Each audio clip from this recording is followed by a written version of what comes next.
All right, we should be live, just finishing getting things set up. Testing, testing.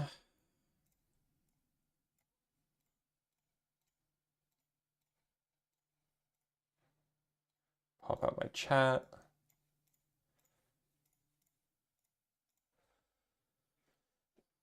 Howdy, howdy. Loud and clear. Great, glad to hear it.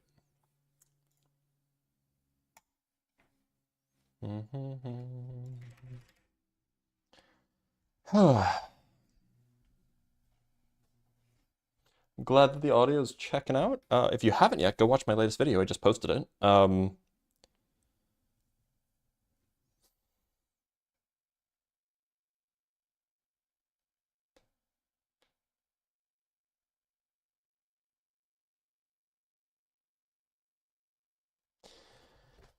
Already watched. Good, good. I'm glad.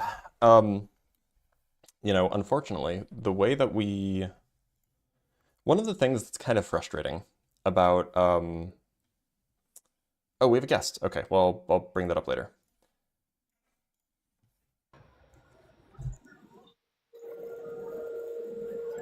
Hey, Prophet, how's it going? Hey, Dr. Blitz. Are you How's it MAGA? going? I'm doing all right. I'm good. I guess you could say that. Okay. I lean conservative. Well, I mean, the only reason I make the distinction is because like there are some people who call themselves conservative, who call themselves Republicans or whatever, and they're like firmly like anti-Trump's plan. So, I That's what I like was. That's what I was going with this. When you say that MAGA is anti-science, are you mhm. saying Trump is I'm saying anti-science? Trump and Trump's base and Trump's sycophantic politicians.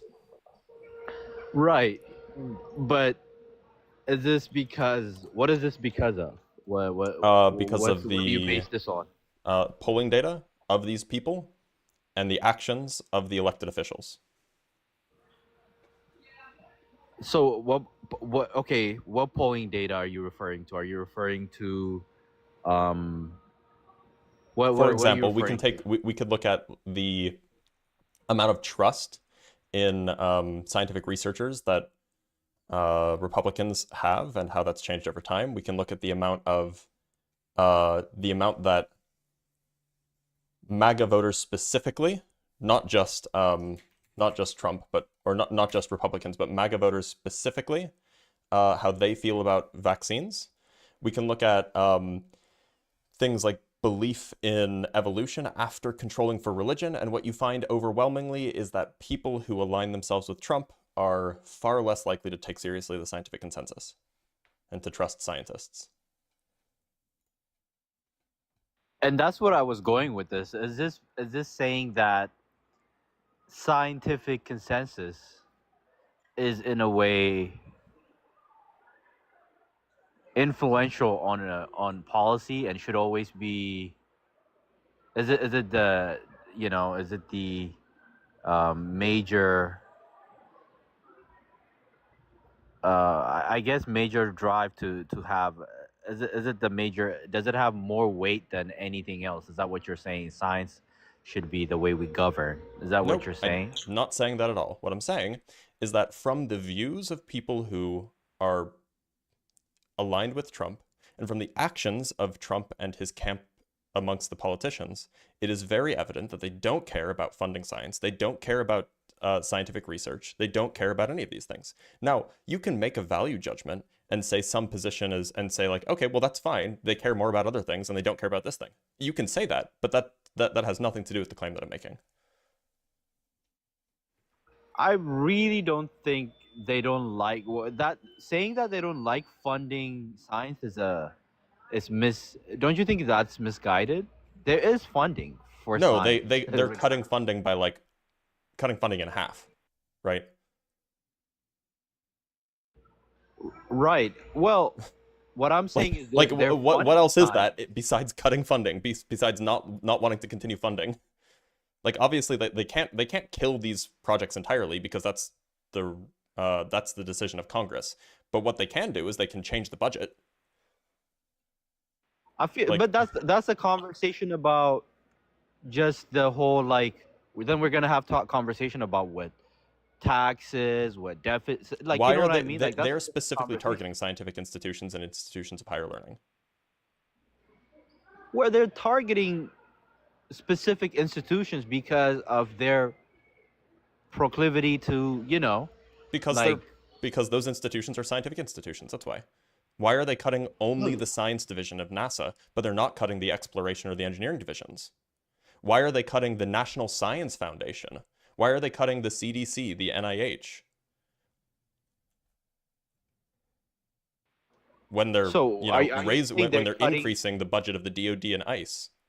Like, no, it's Well, just like they're also reducing funding to universities, which are where we do our higher learning, which is where we train our scientists. Like, it's very evidently they're just not interested in funding research. no, everybody wants to fund research. No, they don't. Like They're everybody, decreasing the funding every, to research. no. What I'm trying to say is everybody wants, the smart people to be funded. It's just Apparently not, how because they're cutting the society funding. works. Okay, so do you know who Terrence Tao is?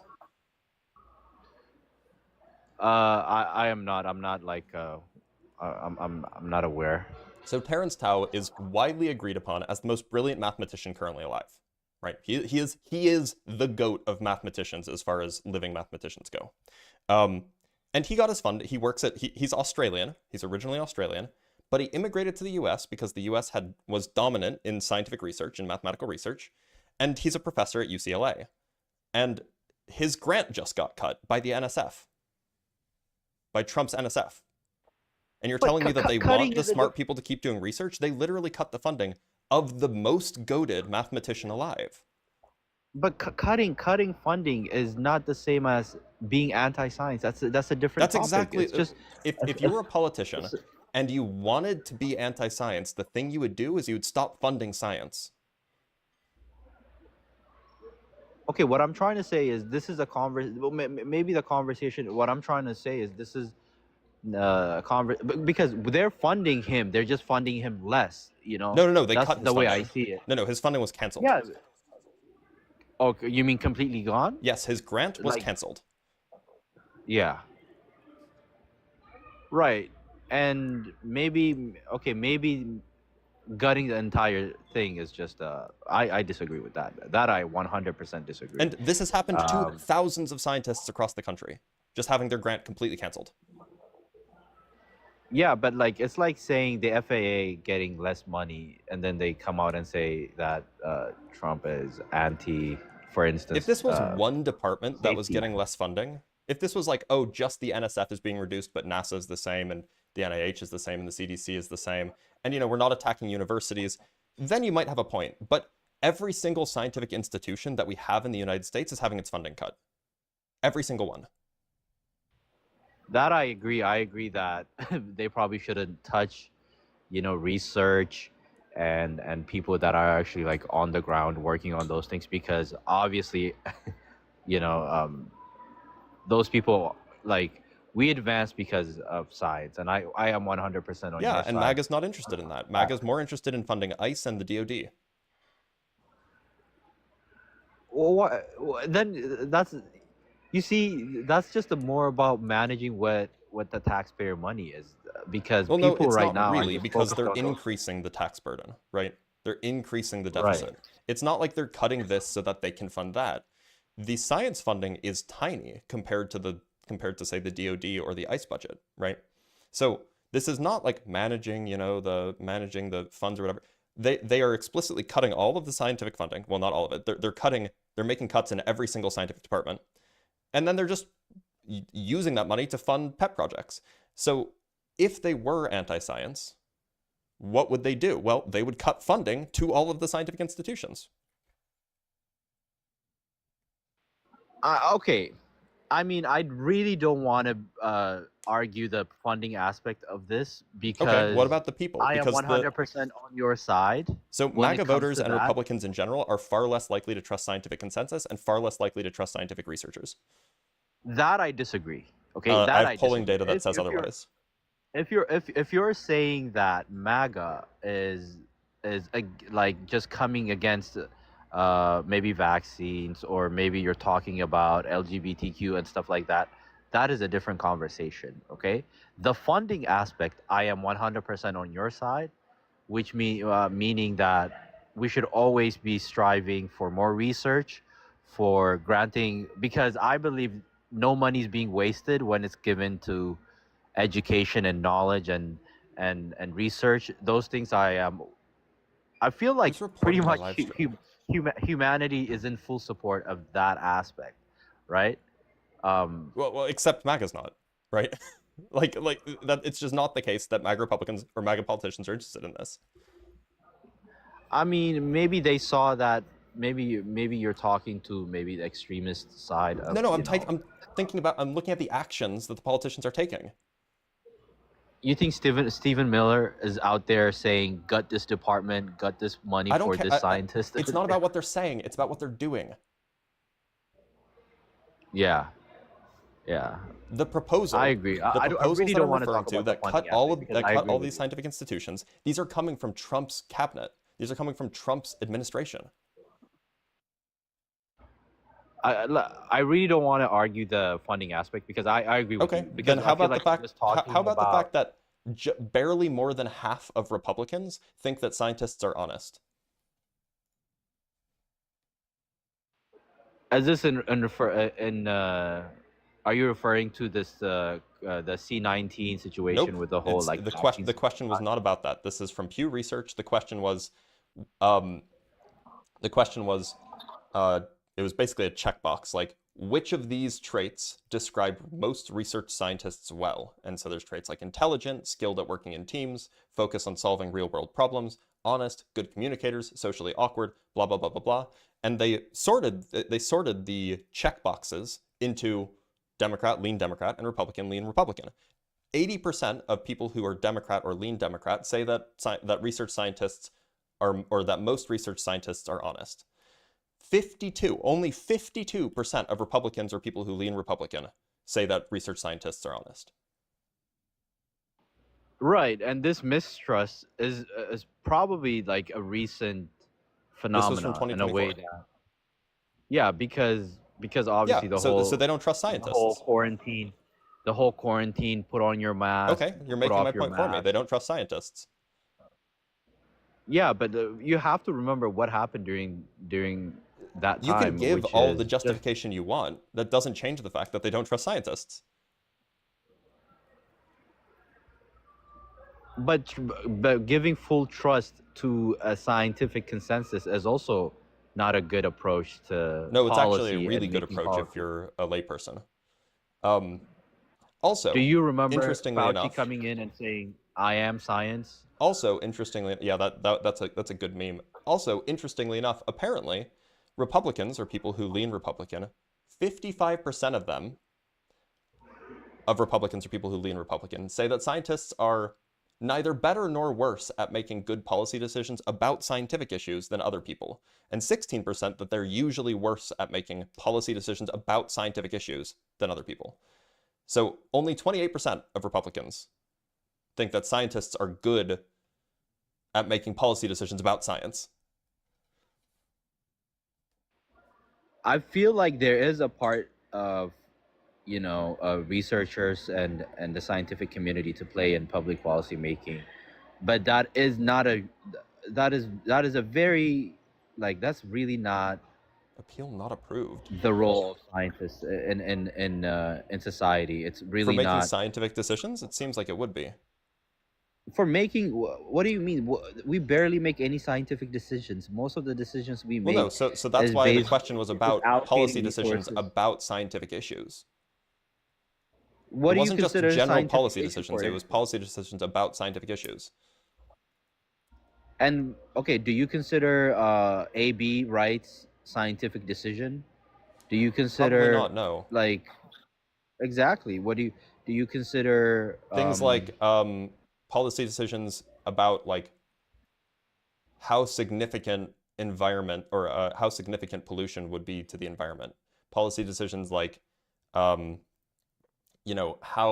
how much should we require vaccines in schools, like MRSA or the MRSA vaccines, not MRSA, rubella, MMR vaccines, for example. Like those kinds of things are science issues because those are things that can be studied scientifically and investigated scientifically. Like we know that the MMR vaccine is wildly effective at preventing death in children. And so it is like we know the cause and effect relationship there. So it is totally reasonable to expect that scientists would be good at making that judgment that yes, we should enforce MMR vaccine mandates for public schools because scientists are the people who are familiar with the data regarding the efficacy of MMR vaccines. Is that the recent vaccine that No, MMR has been around since the 90s. Oh, okay. Because I know that RFK just pulled the C-19 vaccines to be optional for Yeah, I'm not kids, talking right? about C-19. Recently. I'm talking about MMR, mumps, Yeah. something and rubella. What does the second M stand for? Measles, mumps, and rubella. Yeah. But yeah, I mean, like, it's fairly evident that, like, just from polling data alone, we can tell that, like, Republicans don't trust scientists, don't think that scientists are good decision makers. They overwhelmingly, or they're far more significant, they're significantly more likely to reject the scientific consensus regarding things like evolution, climate change, vaccine effectiveness, neuroscience, etc. It's just not really a question.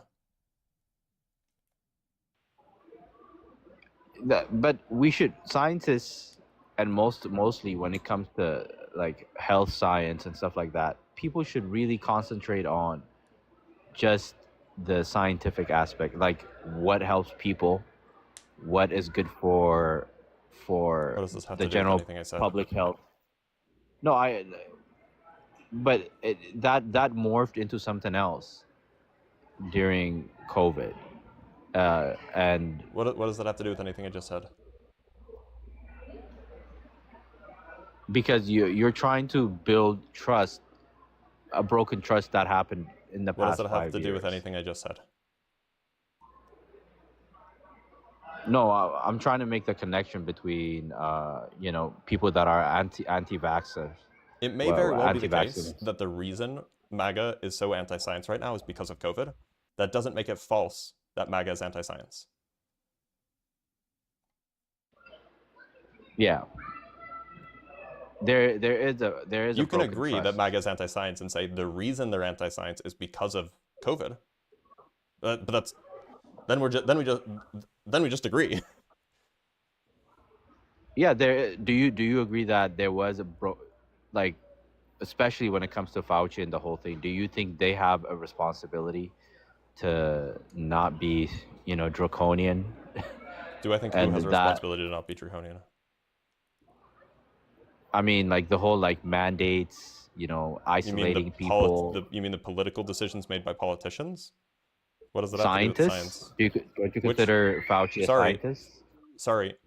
Yeah, sure. Exactly, but don't you consider his role was a little exaggerated during? What policy decision did he make? He literally quarantined everybody for such a long time. Sorry. Whose responsibility was it for implementing quarantines? Was it Fauci or was it state governors? He coordinated with them. He suggested. Right. Yeah, and quarantine is a well understood and effective way of handling quickly spreading viruses. Yeah.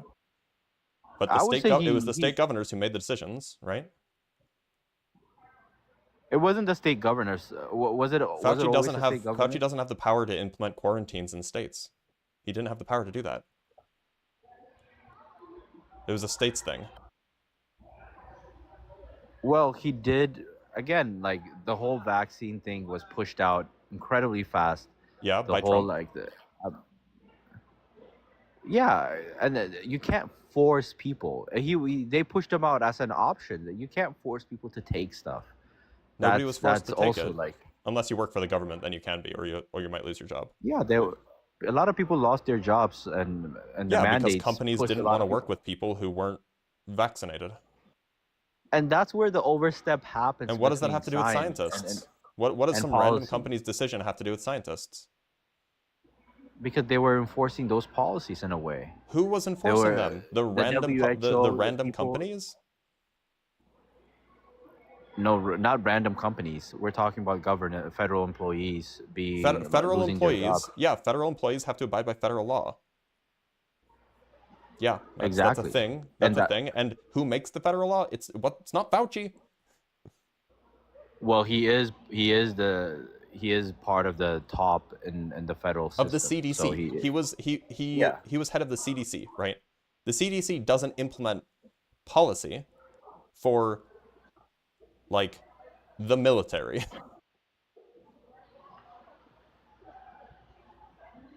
But the point I'm trying to make is there is a role they played for a lot of people to lose their jobs, to be isolated. This whole mask mandate that happened during that time, that is where that's when a lot of people Who mandated it? lost. Was it politicians? It's politicians. It's politicians. So what does this have to do with trust in Yes. science? It is true, scientifically, it is true that masks reduce the spread of aerosolized bacteria and aerosolized viruses. That's a fact. That's what the scientific consensus is. That's a fact. Now, whether or not you want to do something about that, whether you want to implement a political policy about that, that's a political decision that was made by governors, mayors, etc., right? And CEOs, whatever. That has nothing to do with the science of the matter, right?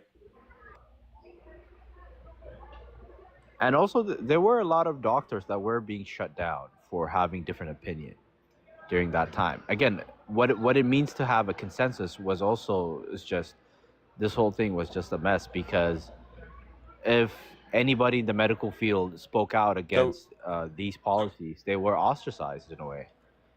So, going against the scientific consensus, because by definition, it's a consensus, right? Well, because I mean, you do have so a consensus has meaning. It means that like the overwhelming scientific, when we're talking about scientific consensus, we're talking about the overwhelming scientific literature agrees on XYZ thing, right? And generally, doctors are not the scientists. Doctors are physicians, right? They're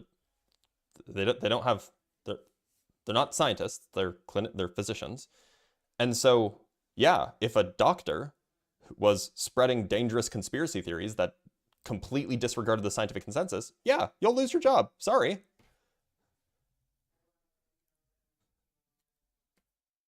I'm not saying they should be allowed to be part of the conversation, especially when you're pushing out something. Wait, so would you want your car mechanic, who is a licensed car mechanic, to be telling you seatbelts are more likely to kill you? They're more likely to cause damage than to save your life. Like, no. Yeah, they should lose their license. Because that's stupid and dangerous. It was just part of it, because something was being pushed out. A lot of mandates were just being pushed out so fast that people needed to have a conversation, and yeah, scientists did. And scientists did have that conversation. Right. Doctors aren't that. Doctors are not the scientists, right? I would consider, especially in the medical field, that a doctor is really researchers. up there. There are biomedical researchers. Those are scientists. They are almost never clinical physicians.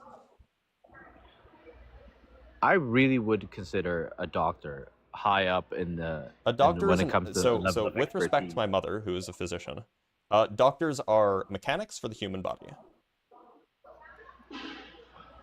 Yeah, okay, that's come on, you can't say that.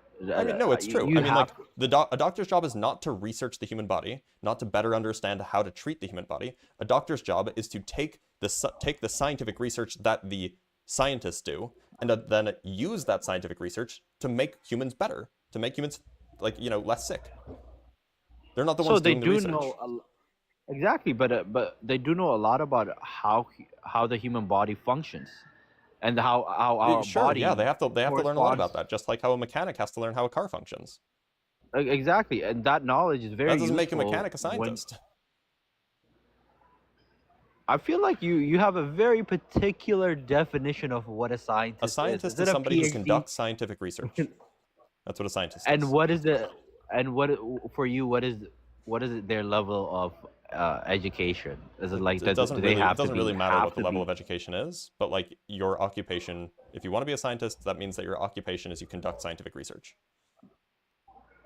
that's what you're saying, which is they have to be part of the research That's what a um, scientist field, is.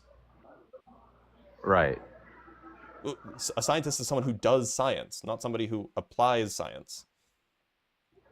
Yeah, I mean, in a way, I agree. I agree that those Right? And so I doing science means when we say doing scientist, that means scientific research. I agree, but I'm just saying that other people that are also highly qualified, and highly qualified is also something that needs to be asserted when I say this, that these people also have a role in at least having a public opinion, you know. Yeah, and if they have a And public opinion that's dangerous, they can lose their medical license.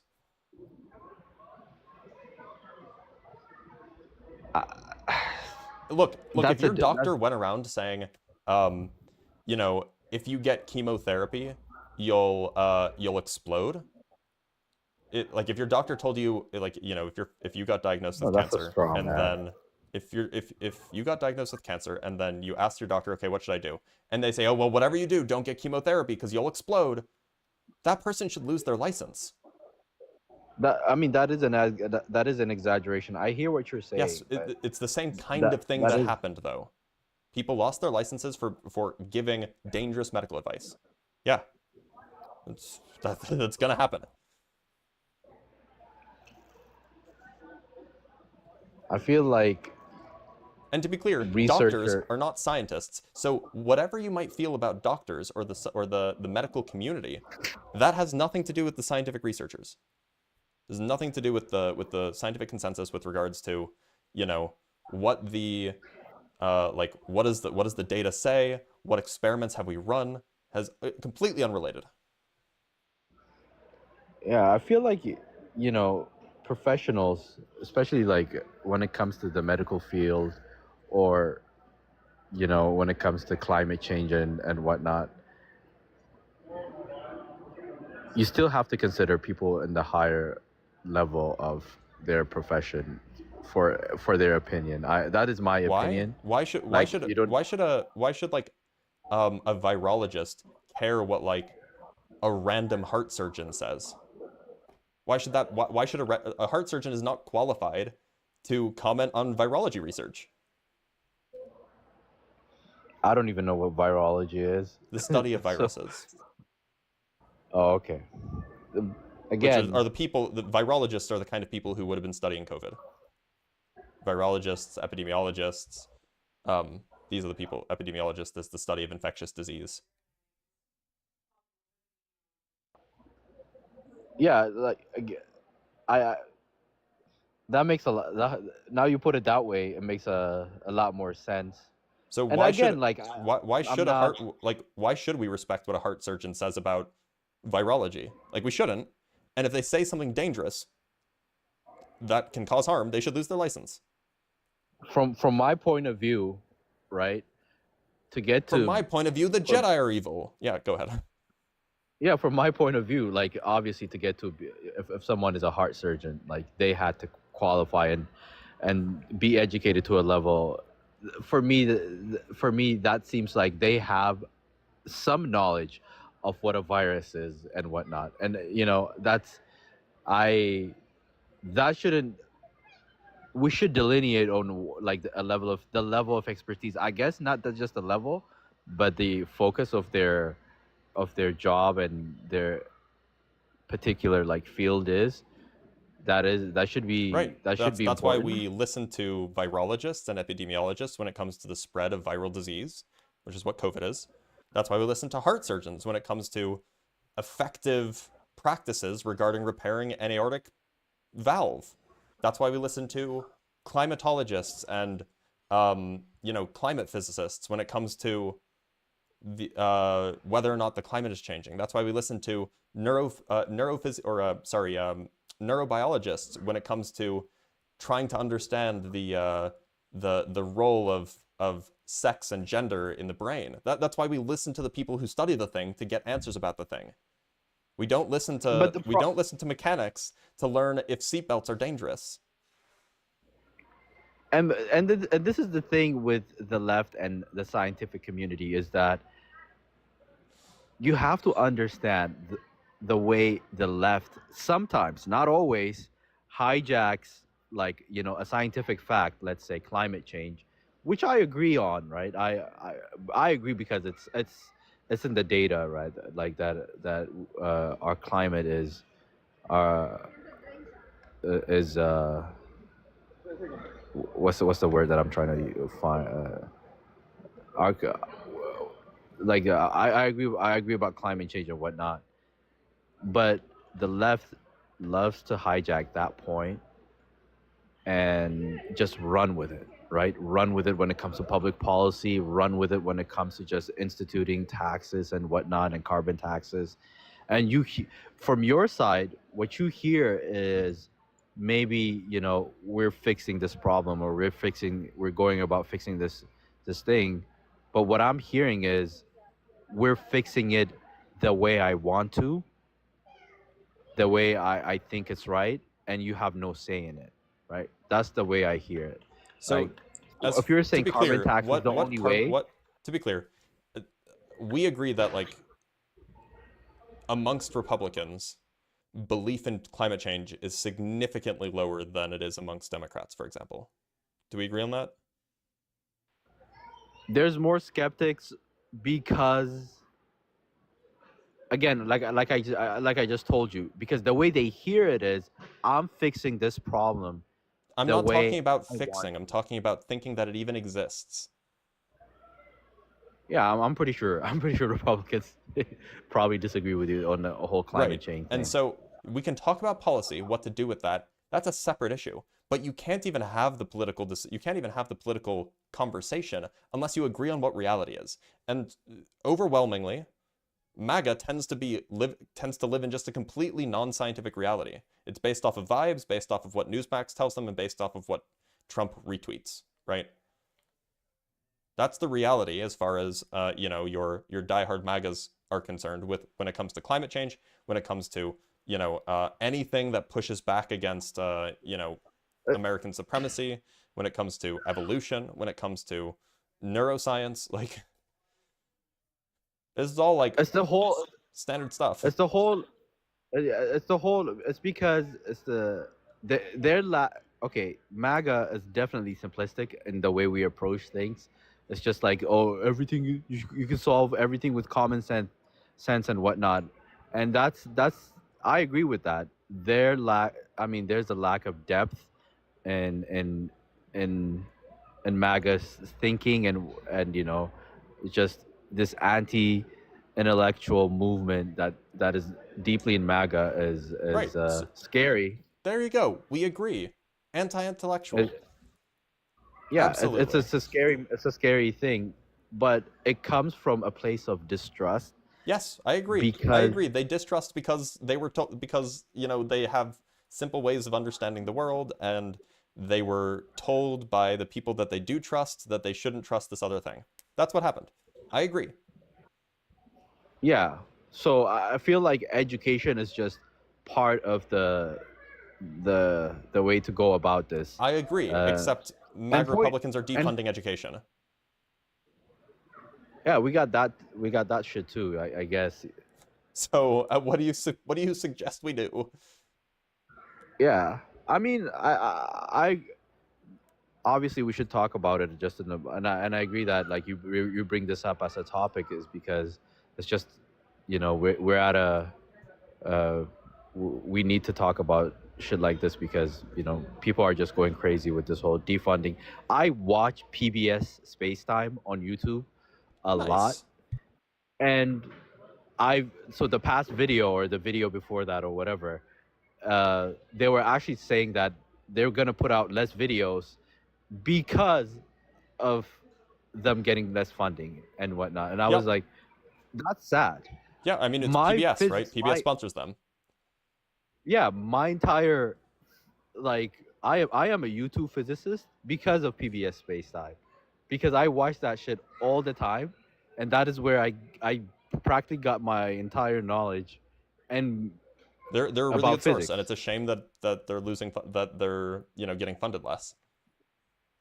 Yeah, that should actually piss me off because they should totally be funded, and every dime that went into those videos is worth it. That I mean, it's worth every dime because I mean, like to get that level of knowledge about quantum mechanics and and relativity and whatnot. I mean that should be a no-brainer that we should continue to fund those things. I And agree. even yeah, it's pretty sad. It's pretty sad when I saw that. I guess what I'm trying to say is there is a conversation that needs to be had between just the whole like learning how to use our funds properly. You Mm-hmm. know, PBS became a target because not because of PBS space time. It became a target because of the whole fucking like Kamala interview, right? I think is that PBS. I forgot. I don't I know. think that's PBS, It's a right? The stupid 60 reason, minute, regardless. the 60-minute interview with Kamala Harris, and then Trump decided, got this whole thing. Okay, so that was CBS, not PBS. Oh, okay, that's CBS. My bad. Anyways, he probably thought like PBS and He CBS are probably the got him same shit. confused. Yeah, exactly. He's like he gutted the whole And you thing. voted for the guy. And that's where the whole thing is a shit show. This thing is gonna I mean it has to swing back in a way, and I feel like the scientific community is actually this linchpin where it has to bring back this whole gutting everything to a stop, because people are gonna go like, wait, People are going to leave. I Scientists are get. already leaving to China and Europe. Well, because what, China's fucking funding Yeah, scientists? No, they're yeah, not. tons. The U.S. will continue to be the place where attracts It's not anymore. talent, and yeah, So I have it should be. colleagues. It should be. It should be. I agree. I have colleagues in Europe though who didn't apply to positions in the U.S. because of the current political climate here. Right. And Because I there were think no that's guarantees that their positions would continue to exist. that's a shame. That's a shame. I hope like Google and AI like fucking funds these people. Maybe there's way too much money in that field. Maybe they just bring you should like, I don't know. Maybe that's a fix that needs to happen. But I feel like we agree on a lot of things. It's just you You just know voted for the guy that disagrees with you, which is a shame. I mean, it's a temporary fix to a lot of that's a different way of. That's a different conversation. We're just having a conversation about like just the scientific community and them being supported by, you know, uh, just society. And I agree with I agree with that. I don't know what I'm trying to say, but I All lost right, my train well, of thought. Prophet, I'm going to let you go, But but thanks for thanks being for here. having me, bud. Take care. All right, thanks. We have a few super chats to read. First, we have $2 on Cash App from Robert for great content. No need to mention on your live. Too bad, I already did. From Eat Some Shorts with the $2. Don't forget to hydrate while you're cooking. That's a good point. You don't want to get too sweaty in the kitchen. And then from Jay with the 2 Australian buckaroos. You should add a misused buzzword counter. That'd be kind of funny. Unfortunately, that would mean I'd have to do something manually, which I don't want to do. All right, let's bring up a next guest. Let's bring up the mathematic fanatic.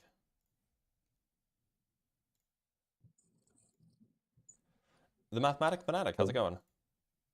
Hello, Dr. Blitz. I'm good. How are you? I'm doing all right. Are you MAGA? I am not generally MAGA, but I would like to defend the distrust of science that MAGA has. I'm good. Son of Man, how's it going? Hello. Are you MAGA? It's doing great. I'm MAGA, by the way, 29. Okay. Actually, you know I, what, Son I, of Man? I'm going to restart the live really quick because I forgot that my live stream is still currently restricted because I'm gonna restart it on TikTok really quick. So just give Yeah. me 2 minutes and then come back and I'll bring you up, okay? Sure. Okay. Yeah. For everybody who's watching, I am gonna restart the live because I forgot that we're currently under restriction. So give me just 1 minute on YouTube. You guys will be fine. Nothing will change.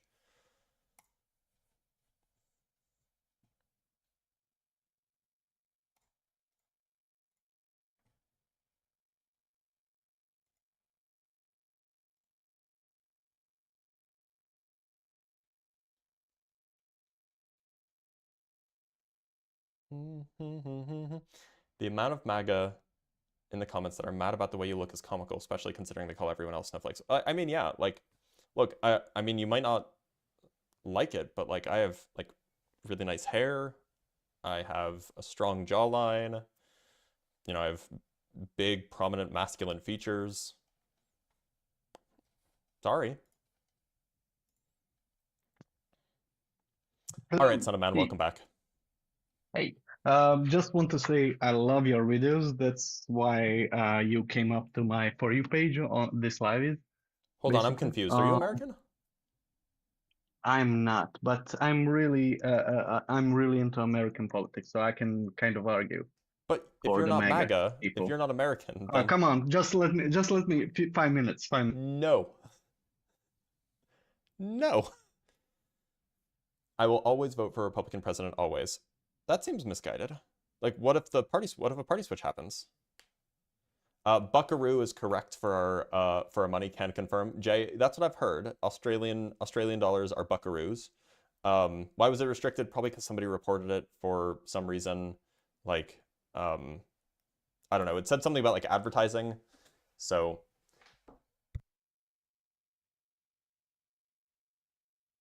wait a minute. All right, question.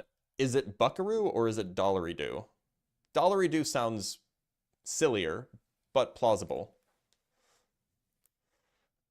All right, let's bring up, I can't even read that. Does that say Carly?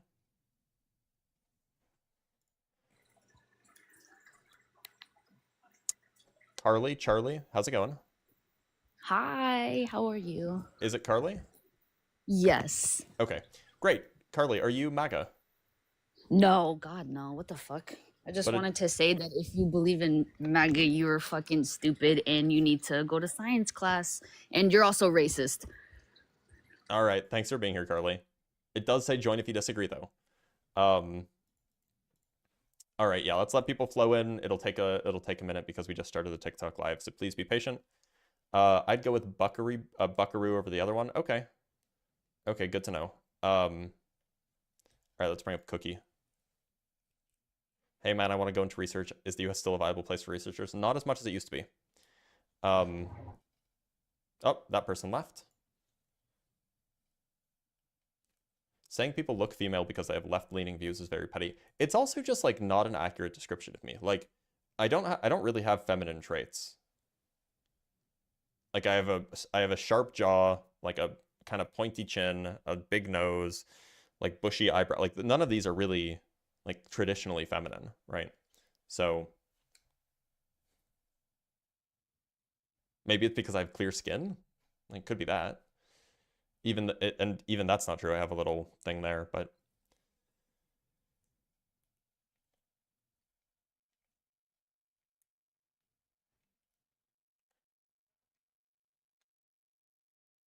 that means he thinks you're pretty. True. That's a good point. How tall are you, if you don't mind the question? I'm 7'6".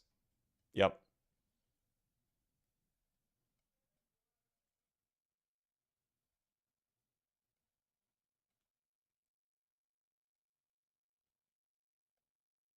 If boy, why long hair? I mean, look, like ask Samson. Ask like all of the Vikings and shit. Like I don't know, man. It's like classic. My screen is leaning. Oh, yeah. That's just because I don't have a guest on right now. It auto adjusts for some reason. How is it anti-science when we have Robert Kennedy Jr.? Robert Kennedy Jr. is not a scientist. Why is this non-scientist in charge of the National Institute for Health? I don't understand that.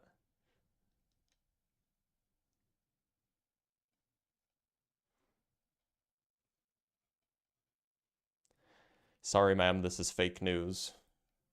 Because actual men can have long hair. I mean, that's true. See the hair unfurled. If we get to 100K likes on TikTok, I'll put my hair down.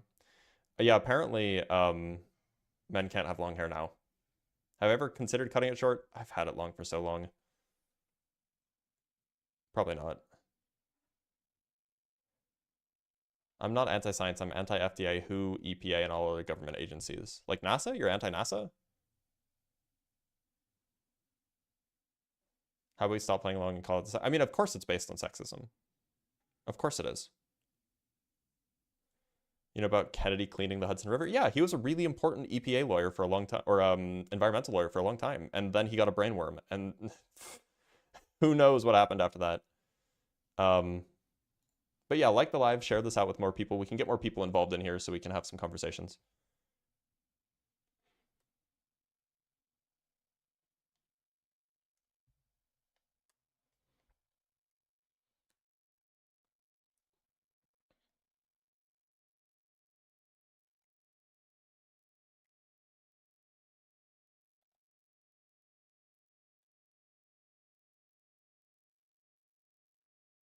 You need to do these debates dressed up as the Flat Earth Blitz character with the beanie. That's a good idea. That'd be really funny. Yeah, that'd be really funny. What about his work regarding vaccines? Kennedy has never done any research on vaccines. He's not a vaccine scientist. Are you talking about like his legal stuff regarding vaccines? Because I'm not familiar with anything that he did about that in early in his career. No. RFK actually has a brainworm. John Boer, I'm not saying that all Republicans have brainworms. RFK literally has a brainworm. It was in his brain, and then it died in his brain. It's literally a brainworm. Like, it's the funniest thing to have happened to American politics if it wasn't so sad.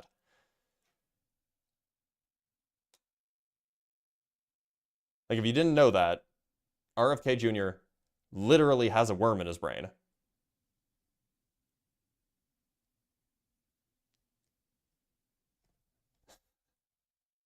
Like, just saying. Sergio, congrats on your postdoc in particle cosmology. That's awesome. All right, let's talk to RC. RC, how's it going? It's been a while. Hello. It's good. How are you, though? I'm doing okay. Do you think that MAGA is generally pro or anti-science, or do you just think that they don't have an opinion?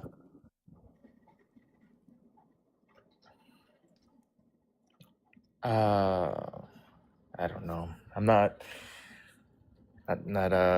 like MAGA worshiper, so I don't know. I think some of them are. Some of them are which? Both. I mean, they're not a homogenous collective that all think exactly the same. Why is it saying that this is overly repetitive, inauthentic, or demeaning acts to induce gifting? What? Just got I do think that live thing again. Live restriction. Never had this issue before. I'm a wanted guy, I guess. Could be. Yep. Yeah, so like, do you think that neuroscientists generally have a good understanding of the human brain? I would hope so. Yeah, and so would you say that most of them Ben do? Carson's a Republican. He's MAGA. Well, I mean neuroscientists, not neurosurgeons. They're different. Don't you have to study neuroscience to be a neurosurgeon? You have to like read textbooks, probably you probably have to do some like textbook reading on neuroscience, but that doesn't make you a neuroscientist, right? Yeah, I think that a neurosurgeon has a pretty deep understanding of neuroscience. But anyway. Maybe, but that doesn't make them a neuroscientist, right? Okay. I mean, surely. Neurosurgeons are like brain mechanics, very sophisticated brain mechanics, but brain mechanics. Neuroscientists are like the ones doing research on the brain, right? Mm-hmm. So, and you would say that neuroscientists generally have a pretty good understanding of like the brain and stuff, yeah? Yeah, again, I hope so. And so would you say that their general consensus that there is a categorical physiological brain distinction between sex and gender is a useful categorical distinction? No. Okay, so why do you disagree with the neuroscientists? Two things there. One, gender, I think you would even argue, is a social construct. I would say it's a neurophysiological, or I would say it's a neurophysiological, a psychological, and social thing. It's a category that contains all of those They're not aspects. social scientists. They're Yeah, social scientists agree with me neuroscientists. too, but neuroscientists also agree with me. But if you believe it's So do a psychologists. social... Okay.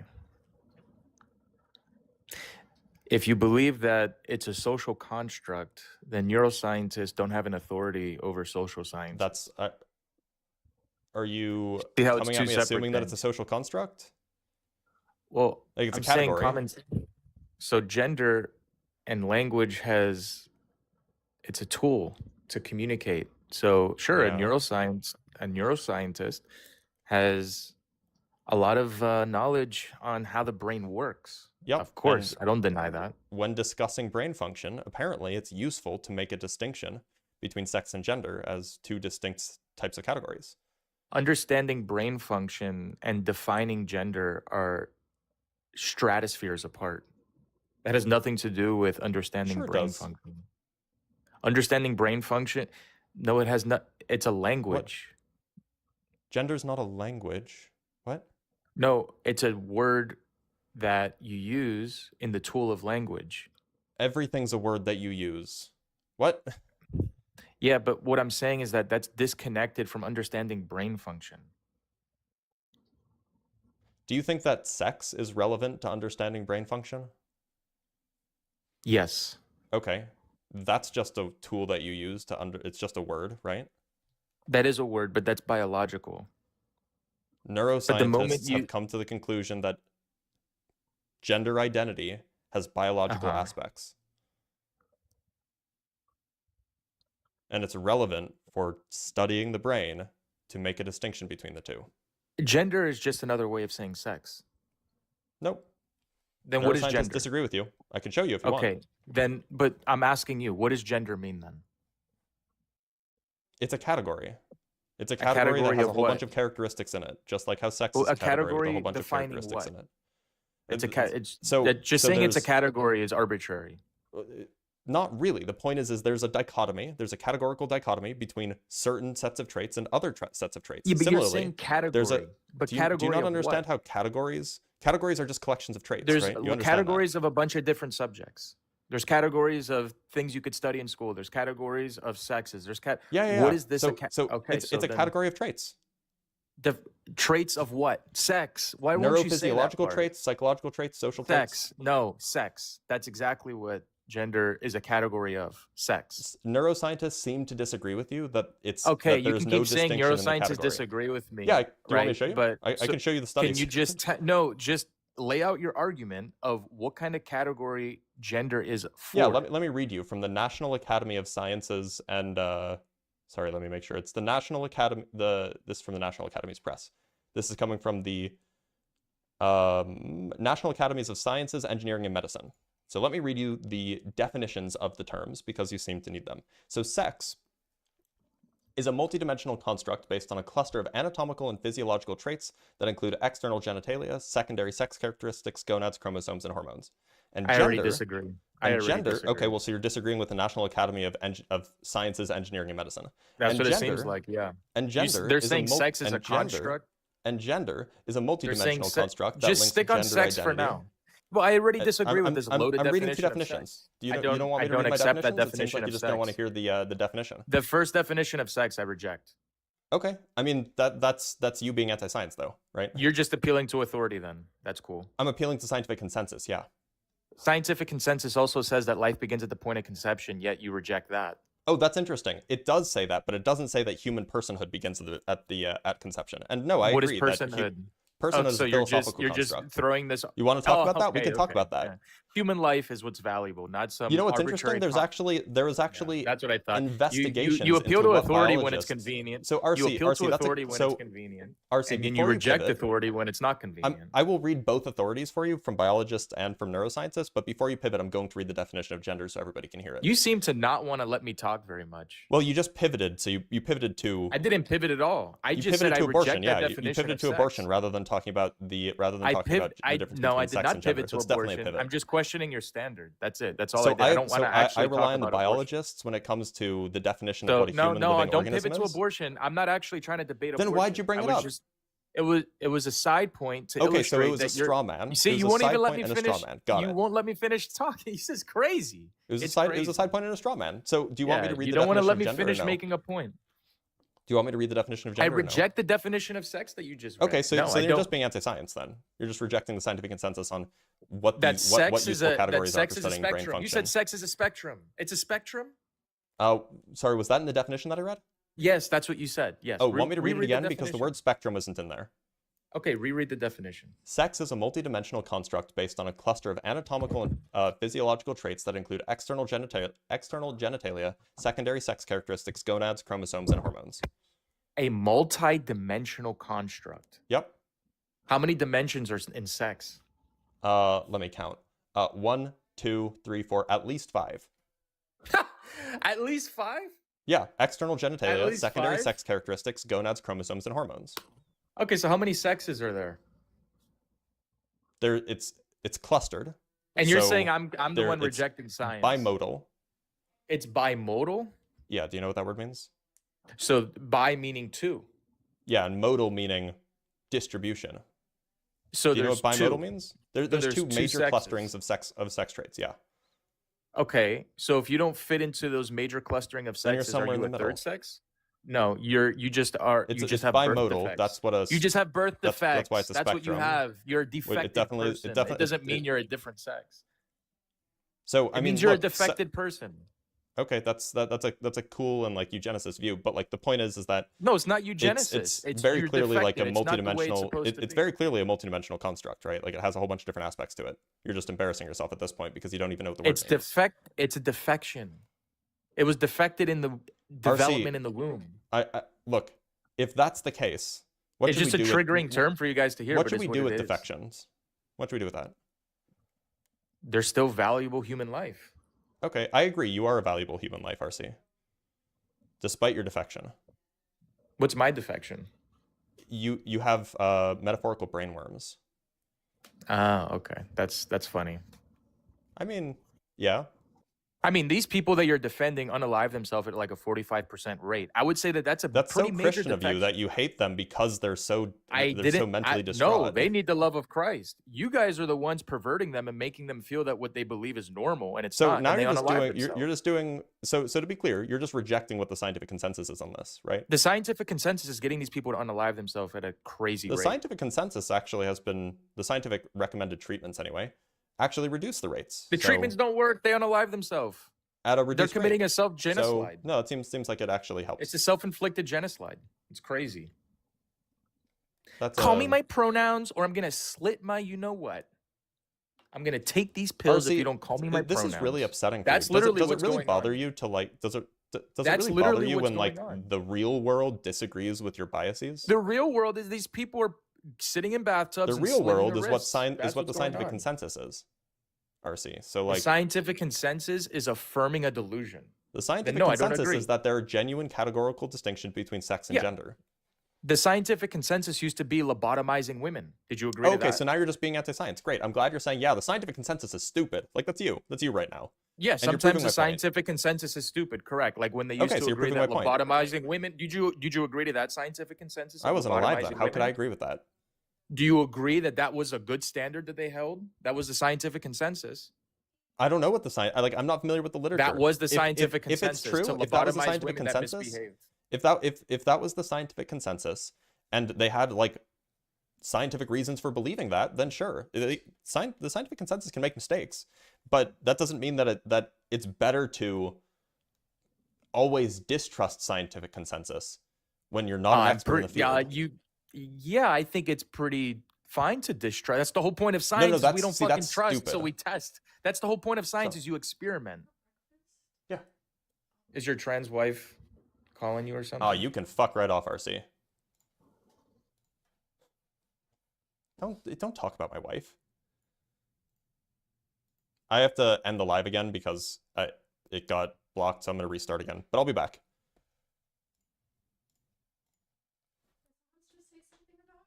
Yeah, he was like, because you asked me a question, and I turned to look at you, and he's like, "Oh, did your trans wife blah blah?" And I'm just like, "No, fuck off."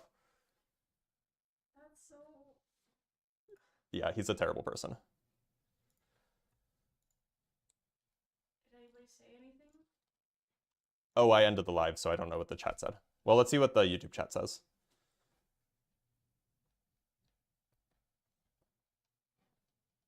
Oh yeah, so oh yeah, no, I am. So comments say he was losing and he wanted to be kicked. And unnecessary. It is mean and unnecessary. All right, welcome back. Sorry, I have to send an announcement on TikTok again.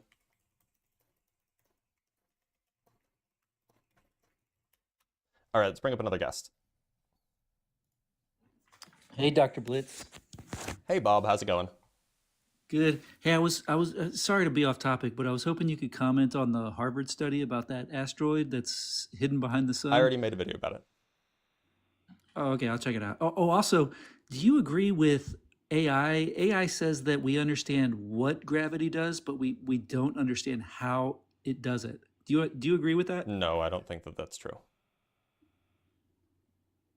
Okay, because I'm using OpenAI, and people say it's extremely intelligent, and it's saying OpenAI is not specifically very it good says- for doing high-level physics stuff, so no, I wouldn't use it. Okay, could you explain how gravity works in simple terms then? The curvature of space-time. Okay, but how does that result in the force of gravity? That takes a lot more to explain, but the result is that things travel in straight lines in a curved space-time. Those straight lines appear to be what we call gravity. But I do have to let you go because today's not Ask a Physicist. Right, but thanks right, for being here. Now, we do have some super chats to read. Yeah, RC is probably upset that I'm happily married. So from Jay with the 2 Australian buckaroos. Am I too drunk? This man makes zero sense at all. Yeah, fair. Garba Gaiman with the 2 Canuck bucks. The drama gets views, but I'm here for the science. Well, look, we can do both. From $5 from Kamran Kermani. RC is one of the most annoying ones. Please give them only 3 minutes to yap. He would make you vomit. Yeah, he didn't get that much time. And then $2 from Jay again with the Australian buckaroos. Loses argument hard, attacks wife, very mature. Very mature, very Christian. All right, yeah, so let's get more people going in here. Oh, no, we don't have any guests on YouTube. Armchair scientist. No. Actual scientist. Actual scientist. This is actual scientist, right? This is like my research notebook. Actual scientist, not armchair. RC is a self-admitted fascist. Yeah, that checks out. It'd be funny if he lost his job, by the way. Sorry that had to happen to you, Mr. and Mrs. Blitz. It's Dr. and Mrs. Doc. No, you're fine. I appreciate you, Necto. How old am I? I'm 32.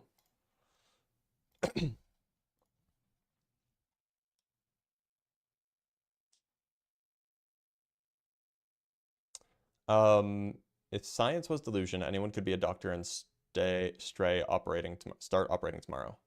All right, let's bring up living healthy naturally. Hello. Living, how's it going? It's going well. I got a little confused when I came up. I saw your back screen. Then you proceeded to talk about your hair, your face. So I was confused as to what the conversation was about. Oh, that was a while ago. Yeah, so... Oh, appeal of proof, nice. My yeah, so question before you continue, are you MAGA? I'm a woman and I'm 48 years old. That doesn't answer my question. Well, I don't know your question, sir. What is MAGA? Are you MAGA? You don't know what MAGA is? Are you politically engaged at all? I am politically engaged, as I believe almost everybody is. Have you seen the red hat before? I have seen the red hat before, sir. What does the red hat usually say? Do you know? Well, that's the red hat that usually Trump wears, and what does it usually say? Make America Great Again. Okay, and what is MAGA? I don't know what it stands for, sir. Use your noodle. Okay. What might MAGA stand for? There's a red hat in the Sir, background here. I'm talking about MAGA. no, you're talking about science, and you're equating science to politics, and I don't understand So from my standpoint, sir. And I hold on, came I up here don't know if we can move respectfully. on until you figure out what MAGA stands for. Why? Isn't the question Because about I don't know if science? you'll be equipped to have the conversation otherwise. Well, you're mentioning science, sir. What does Yep, politics have to do and with MAGA, science? the claim is MAGA is anti-science, right? So you're equating that the people that support Trump are against Oh, science. so now you know what MAGA means. Dear Lord Jesus Christ. Sir, can you please explain to me, since you put a prompt up here in this platform, putting science along with politics? Can you explain that to me? What do politics have to do with science? Well, politics is how a lot of science gets its funding. Politics is a lot of how scientists get public trust. Politics is a lot of how we make scientifically related political decisions. So yes, politics is obviously related to science. Yeah. So wait a minute. So when they're testing out a new drug, right? Let's say, for example, a new drug for cancer, Yeah. and they're testing it. Do they ask politicians, "Hey, which route should I take?" They ask politicians for approval to start using the drug. But they have to provide a study, correct? Yeah, and that study is often funded by politicians. That study is funded by politicians. Yeah, by not well, pharmaceutical. They often, don't yeah. get funding. Okay. So you're basically saying to me that the drugs that come out into the market in the United States, the ones that get approved, depends on who's in office. Is that what you're saying, sir? Hopefully not, but that probably is the case more often than you'd like it to be. But I can elaborate on what my main contention is here if you want. Well, I would love to, sir, but I would just like to let you know something. As a cancer survivor, between the years of 2008 until 2012, here in America, we had 34 medications come out into the market for cancer patients. Reviewing the medical research behind each one, out of the 34, only 2 of them had some positive results. Are you But a lab oncologist or something? I am a cancer patient, sir, and I help understand people. that. Do you have like a I'm degree in holistic like healer, in like research oncology? I have part of my group. I have medical doctors that are part of my group. I'm the representative of my company. Okay, so did you evaluate the research? I've read every single one, yes, because it was during the time that my father was dying of cancer, and Sorry to hear that. read. So thank you. Do you have like any medical expertise? Yes, and also I have. What medical expertise do you have? I have 12 years of experience, sir, and in addition to that, when you say 12 years of experience, do you mean you had cancer for many years? If you allow me to finish, sir, that would be wonderful. Well, you're not answering the question. I was about to, sir, but you're not being very kind. Thank you. You give respect, you get respect. That's how life works. One of the people that is on my board is a director of a hospital, sir. Okay, cool. And did they read the studies? Yes, sir. Okay, so what's their contention with the studies?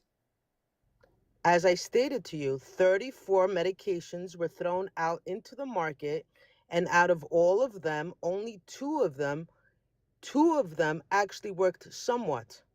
So my question to you is, sorry, I have a few more questions. Is the person who's in charge of a hospital, are they a scientist or a medical doctor?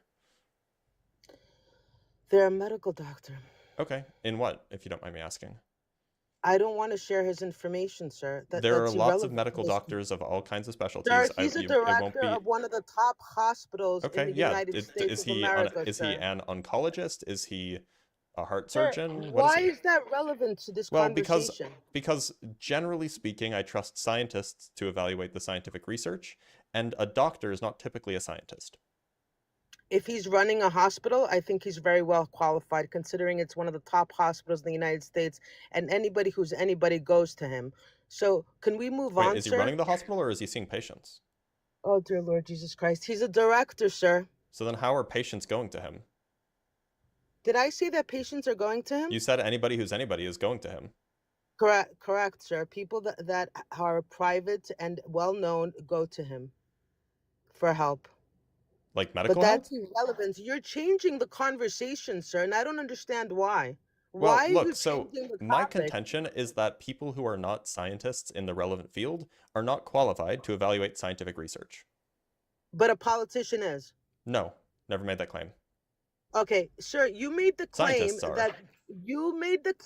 that whatever medication comes out to the market, that a political party is the reason why it's out in the market because they are funding it, correct? So, no, I think you misunderstood. Let me clarify. So, Okay. Yes, it because let's shouldn't keep be on the topic, case. 'cause you It shouldn't be you the case. It shouldn't be the Uh-huh. case that politicians are the ones deciding which medications get passed through.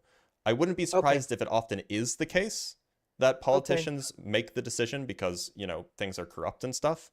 But that's absolutely unrelated to the claim that MAGA is anti-science. The claim that MAGA is anti-science is a claim about how MAGA politicians, including Trump himself, seem very, very interested in defunding scientific investigations, seem very, very interested in defunding institutions of higher learning. And if you ask people who voted for Donald Trump, people who voted for MAGA politicians, what you find is that overwhelmingly they don't trust scientists. They don't trust the scientific consensus on a lot of major That is not topics. true, sir. Did you watch the Senate meeting on July 15th, sir? I have no idea what you're referring to.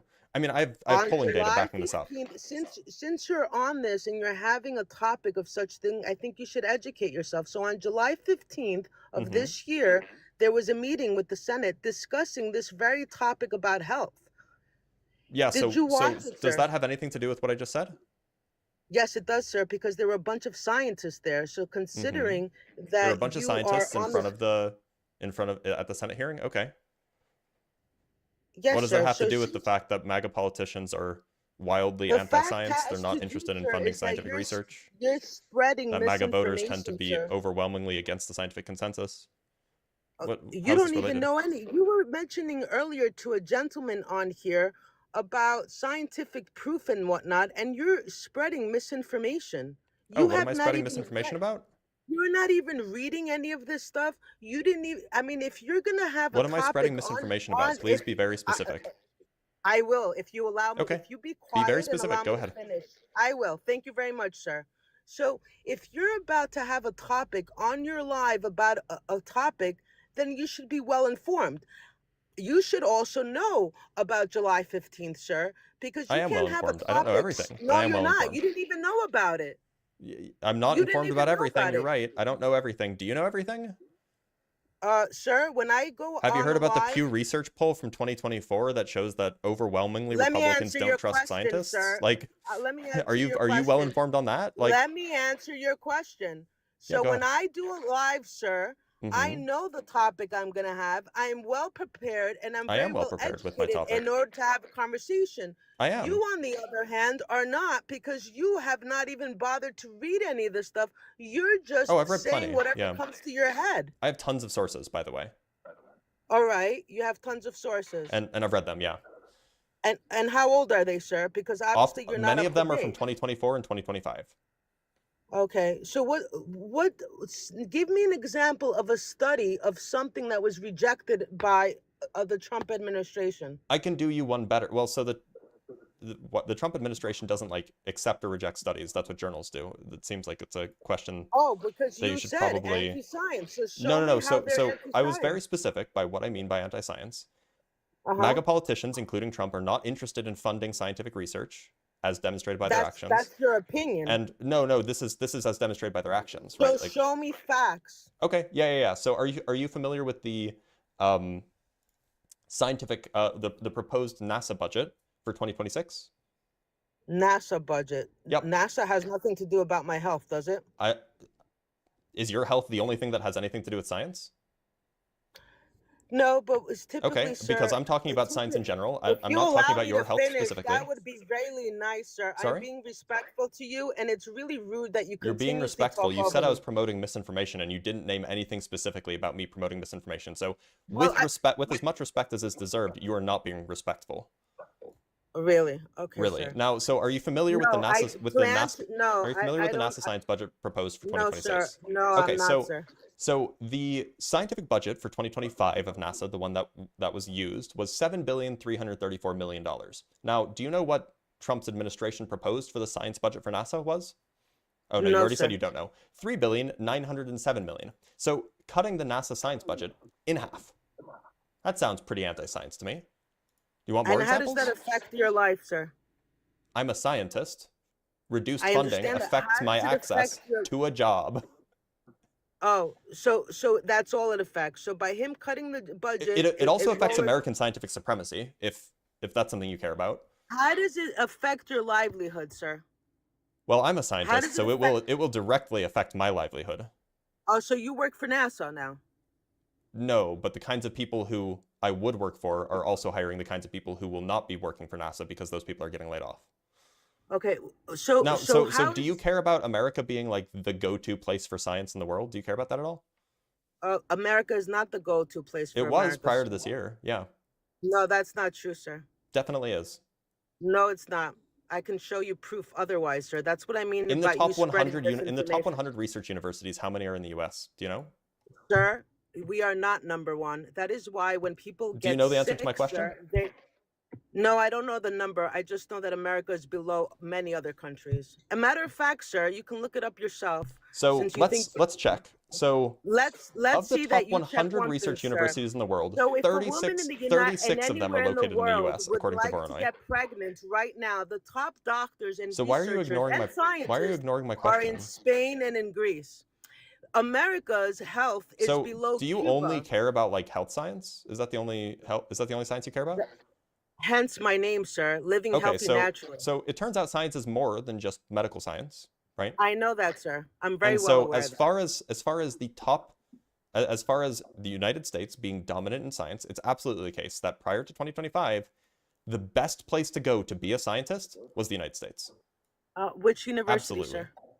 I Which mean, university? all of the top universities are in the US. Name Every me single one of three. them. Princeton, Stanford, UCLA, Yale, Harvard, MIT, Three, Caltech. I said, sir. Three. I named 6. Okay. I mean, so what they were actually the is the top. top university in the world? It's debatable, but like most They're places will not put like listed Harvard, as MIT, and top in the Stanford in world, like the though, top sir, are 5. they? Sorry? In 24, were they listed as the top in the world? Harvard? Harvard is No, consistently the top university in didn't the say world. Harvard, Yes. sir. You So mentioned which Princeton, UCLA. Like, yeah, this is what happens when so people talk over each other. according to yes. Yeah, so Princeton actually ranked as number 1 apparently. In the world. According to one list. I mean, it's pretty hard to do in an objective way, so it's mostly subjective. Okay, But but where's yeah, your source from, sir? that was from Us News. I'm looking at World University Research Rankings from 2020, and this puts MIT at the top. As for what purpose? What specialty? Science? Just simply Research science? assessment score. Research assessment score. hmm I bet you any money after I get into my office, I can provide you documentation to prove otherwise. This is Because from. I mean, US like, News. look. The point is that depending on who you ask, you're going to get different lists. But like places like MIT, Harvard, Stanford, UCLA, all of these places will consistently be in the top 10. Okay, and then what happens to these individuals once they graduate? Do they go back to their country, sir? Most of them end up staying in the U.S. No, But most of them now, are but leaving. I'm not concerned with I'm not so concerned with the students. Most of the students are American. I'm concerned with the professors who are No, leaving. most of the students are foreign, sir. That's not. I mean, that's statistically false. Most of the students are not No, foreign. that's not statistically false. As I somebody actually know who went somebody to in university Harvard. for a No, very I long actually time, most of the know students people were at white Harvard and not foreign. University. Most of them So are Harvard. foreign So students. what? We can Harvard. just find this out right now. What percentage of Harvard's students are foreign? I Google's think it's not like a friend, 25%. So yeah, it's approximately 27% of the students at Harvard are international students. Okay, sir. So Google 70 is not a way to research things, sir. This is from An NPR. Yeah, okay. Sir, Google is not a source of information. You're right. That is what NPR is. Neither Literally, is NPR. Harvard's website If says you that go down to I'm on NPR Harvard's on the website. Are you bottom are you right hand high? corner, I'm on bottom, Harvard's website. You said NPR, sir. And then I went to Harvard's website. I can show it to you right now. Okay, and Harvard University says that only 25% of their 27.2% of the students between 2024 and 2025 were international students. Yes. This year. 2024 to 2025. Yes, this year. Okay, I'm talking about prior years, sir. It's been increasing over time. In previous years, it was 26, then 25, then 24, then 23. If you go back 10 years, it was 22%. If you go back 20 years, it was 19%. And that's specifically for students that want to study science, correct? These are just students at Harvard. Oh, okay. So it has nothing to do with that specific department that you were referring to. I wasn't referring to a specific department. Yeah, we were talking about science, right? And science and research? Yeah. Okay. And then you brought up, and then you said, well, what happens with all of those students? Well, most of the students at Harvard are not foreign. No, what I was saying, sir, and I apologize if I misspoke, is students that are studying science and research, the majority of them are coming from other countries. Oh, that's not true. I mean, like, it's just false. As somebody who's been in those departments for 10 years, 11 years, really, it's just not the case. Are you a Harvard graduate? No, I'm a graduate. I went to school on the West Coast. But the point is that, like, I was at like I was at a university in the top 25 for 7 years for my grad school. Awesome. And then I went to a huge public university for undergrad. And most of the students, the vast majority were Americans, were Americans, bar none. And I was in a science department, right? Uh-huh. So, like, it's just false. You're just making a lot of claims, and they're just not based on anything. The point is, though, No, they are if based funding on is stuff. cut, Just- if just funding like is cut, you have if NASA basis of NASA what funding you're is cut, saying, if so am NSF I. funding is cut, if NIH funding is cut, what you'll end up with, you'll end up with the faculty at these top universities in the United States who were attracted to the United States by the good research environment. That faculty will go somewhere else. It'll go to China, it'll go to Europe, it'll go to Australia. That faculty will leave. And then who's going to be teaching our students? Can I ask you a question? Who's Go ahead. one of the top scientists at NASA? Who is the top? I don't think that there is a top scientist. So who was the Are scientist? you asking, like, that who's in charge of NASA? No, I'm not asking that. Who was the scientist that created that little car that went on into Mars? There wasn't a single person who created a rover. There wasn't But like a there were single several- person. It Are you was talking a about team. like the project manager? It was a team of people that created that little car, and they Yeah. put it onto Mars. Yeah, it was a correct? team of people. Yeah. Correct. And one of the guys leading it was actually an individual that was born and raised in Greece. Okay, cool. And from what I know about NASA, and I only talk about facts, I don't Google things because Google will drive you crazy and a lot of misinformation.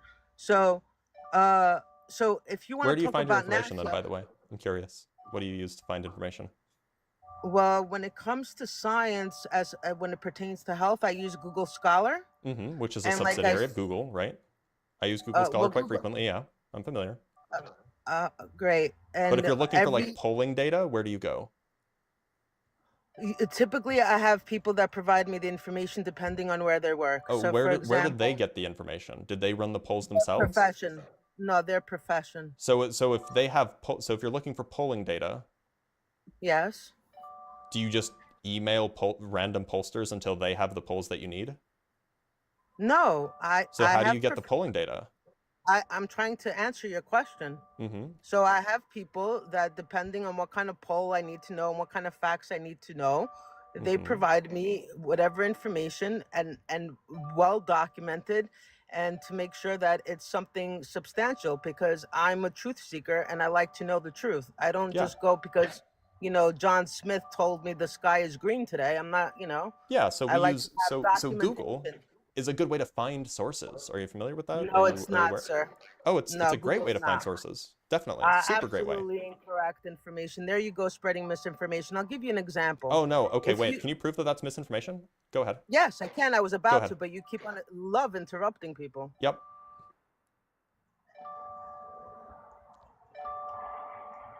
Oh, okay. I can speak now. Thank you. I'm waiting. So if you look at anything you research on Google to find out news, about anything, you will see that typically we reach the point where news sources are now just copying pasting other news sources. And typically, if you go to the bottom right hand corner of a news source, you would actually find where they copy pasted it from. Sorry, Like, for instance, Living, you have an alarm going off. Can you mute it? It's bothering some people in chat. oh, sorry. You're fine.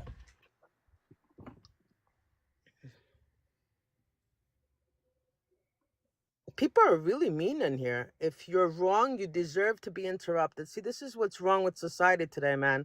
That despite the fact that I have differences and I have difference of opinion with you, as opposed to having a conversation and being respectful to one another, we have to reach a point that our mind is so small that we have to insult each other. So would you say that you were spreading misinformation when you said that the majority of Harvard students are international?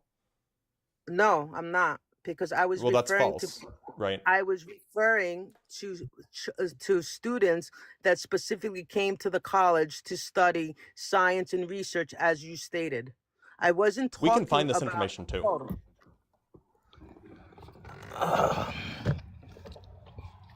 Do you want to find this information? Like, this is information that we can find. Stop crying. I'm not crying. Why are people so mean? Though shit, you are wrong. Your opinion don't beat facts. You should stop reading the comments if they're going to bother you. No, they don't bother me. I find it quite sad. And that's why I've created my page, because Okay, I find graduates, it quite sad so let's look at the, we're looking at the, where is the school of the, international population. With the environment, I Harvard's apologize website. for interrupting you, but the environment of today, I believe a lot of people left. Correct? You would say? Ever since Trump came into if we're talking about administration? if we're talking about the Graduate School of Arts and Sciences, there's only 1,650 international students in the Graduate School of Arts and Sciences. That's for at the Harvard. present moment, correct? That is as currently enrolled, yeah. Yeah, but I would not use that as data. See, that's another thing. Is because What do you want? Trump Do you want historical data? wants- You asked. So you did do misinformation. You said that the majority are international and it's false. As of today, you're correct. So why'd you should spread have spoken misinformation better. then? I apologize just now. I admit to my mistake, sir. I'm not like you.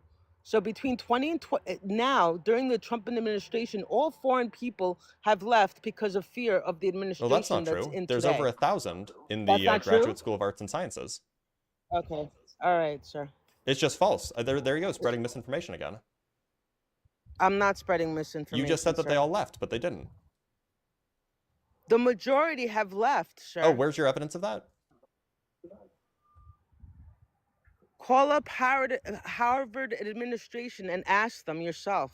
Ask them that prior to Trump becoming president, did they have a higher population of foreign students in their school? Pick up the phone and ask them. We actually looked at that earlier. Remember, in between 2020 and 2024, it was like 25%, and then in 2024 to 2025, it was 27%.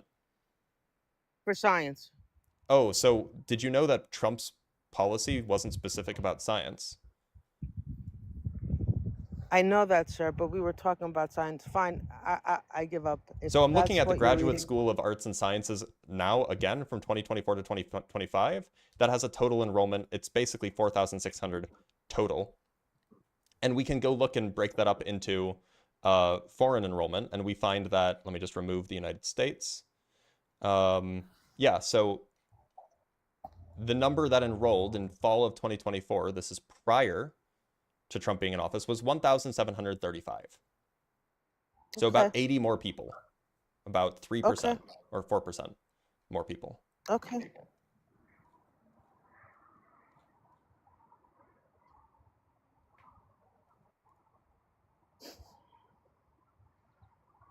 So yeah, it turns out that most students, most Harvard students, graduate or undergraduate, are not foreign. And by decreasing scientific funding, by decreasing funding towards institutes of higher learning, we are both hurting the American students and we're hurting the American faculty who are leaving. But we're not hurting this is a documented the US. thing. We're not hurting the United States financially. We're not hurting America. What do you think You know, happens if all of hurting. our smartest people leave?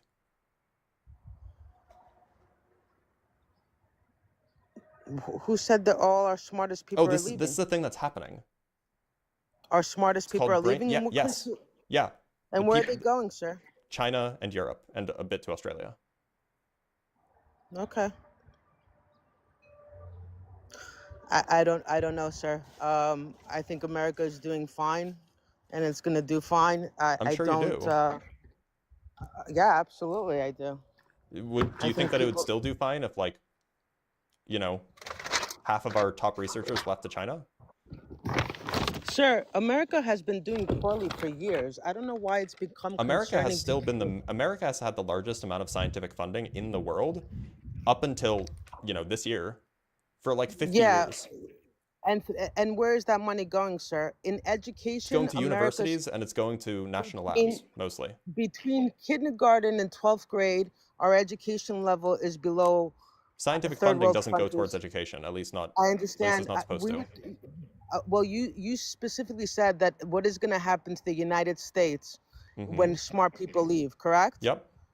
Well, and I am trying to answer a question, your statement, and make a statement myself. So if Go you ahead. allow me to, I'd appreciate it. America's health is below Cuba. America's education system between K and 12th grade is below third world countries. So, with all due respect, uh, the country is being run by whom? And as far as scientists funding, a lot of the money is being pocketed and they're not going to the right places to begin with. Anything that is controlled by a city, a government entity, I mean, you see it all the time. Like, look at New York City, look at our subway system. People Did that live in New York City have to pay an MTA tax. Okay, this is Meanwhile, you're now pivoting completely. Let's talk about the things that you brought up. I'm not trying to pivot, sir. I'm trying to Why'd make you a bring up the point. MTA tax? What does that have to do with the I'm claim? I'm trying to make a point, sir, It's that when unrelated. if you allow me to finish, I would appreciate it, sir. I'm not trying to No, I'm going to pivot. address the first points that were related to the topic. Okay, go ahead, sir. So I agree that United States healthcare outcomes are very bad, and I attribute that to the atrocious amount of price gouging that both our healthcare and our healthcare insurance companies do.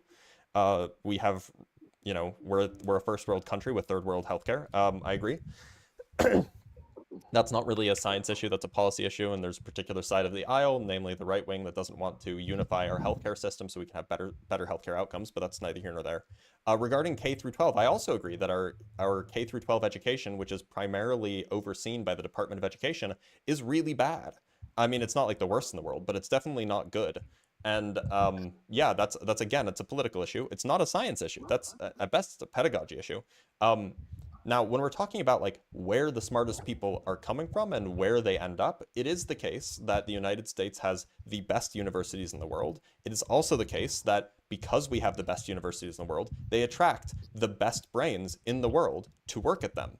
And so what you end up with is a lot of universities that have a pretty large number of foreign professors, and they just live and work in the United States, and then eventually they get citizenship and they become American citizens. But that's not happening anymore. I have colleagues who are explicitly not applying for university positions in the United States because of the current current situation regarding scientific funding. So no, it's like the point about K through 12, the point about healthcare, this is unrelated to the amount of anti-science that the right wing is currently doing.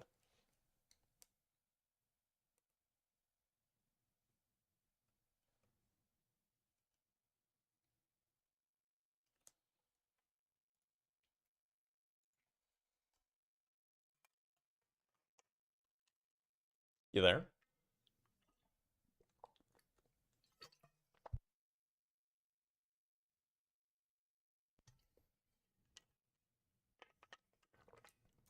Thank you, Grimlock, for the $5 as always. All right, it looks like she's done, so we'll just get rid of her. We have some super chats to go over before we move on to our next guest. Thank you for pronouncing my name perfectly, from Kamran Kermani with the $5. I appreciate it, sir. Thank you for all you do. Well, I appreciate you. And then from Shits and Giggles with the $2, dangerously oblivious to her vast ignorance. Yeah, that's a thing. All right, let's bring up Austin.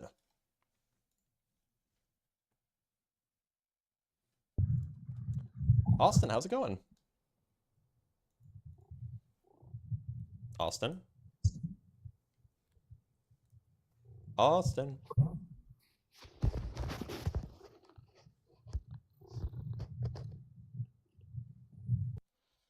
All right, looks like Austin's not coming up. Are you a PhD or an MD? I'm a PhD.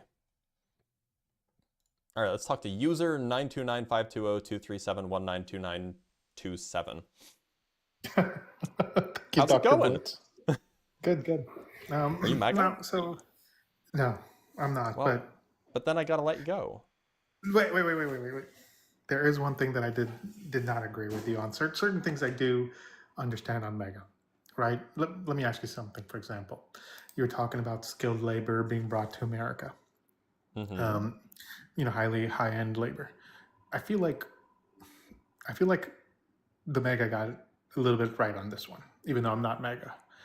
I do feel like there's a lot of, in the last 7 to 10 years, there's been a lot of abuse of that, especially by employers. I'm talking about scientists, not like software engineers. But do you believe? Okay. So, but do I'm not talking about like any skilled labor. I'm not like generally talking about just any old skilled labor. Does that okay? So I'm in tech.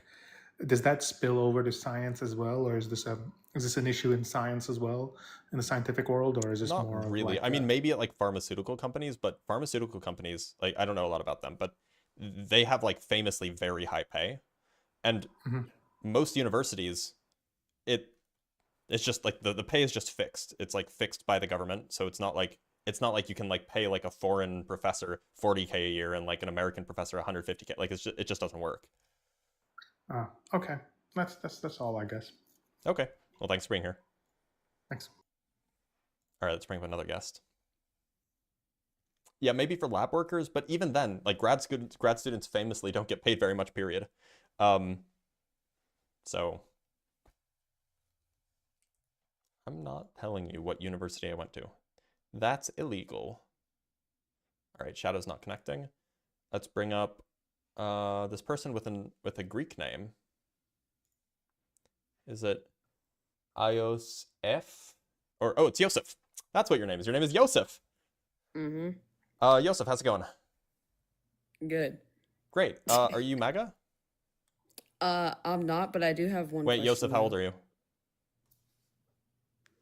Oh, I'm sorry, I didn't read the title. Can I just ask one quick question though? Nope. It's against TikTok TOS. It's not illegal. It's like illegal in my heart, right? I'm just not going to tell you because I don't want you guys to like dox me.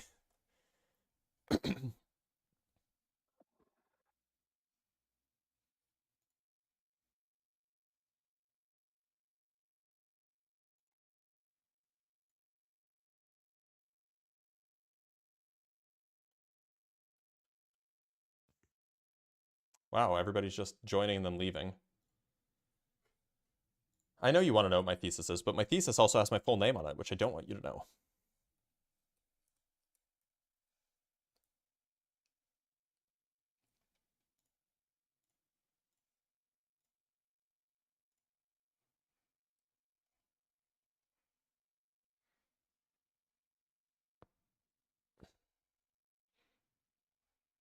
All right, this person's not connecting.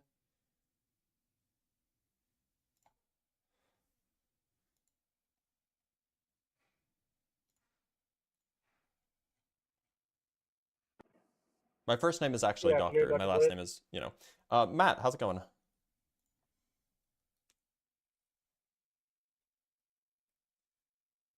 Matt, I can't hear you when you're off the app, by the way. I'm sorry about that. I was turning my Bluetooth off. How are you doing? I'm doing all right. Are you MAGA? So I voted for MAGA and regret it immensely, but I want to debate the topic. But if you regret it, then you probably agree with me. So I don't agree with you wholeheartedly, and so I want to debate a few points. I have 2 points that I want to make. I think that you are incredibly brilliant, and I'm 28, and flatter me. No, I'm the I've been on your lives like super chatting for the past couple of days recently, but I appreciate that. As I'm getting older, I'm falling further and further away from conservatism in general. But Based? I think that liberals, or whatever you would say, whatever the correct way to say that is, discounts why MAGA is skeptical. So I consider myself a skeptic more so than anti-science for a few reasons. So the first is climate change. I want to go over climate change real quick and get your thoughts on something. So Okay. I believe in global warming as a science, but would you agree that non-clean energy is more efficient in terms of energy? Efficient in what way?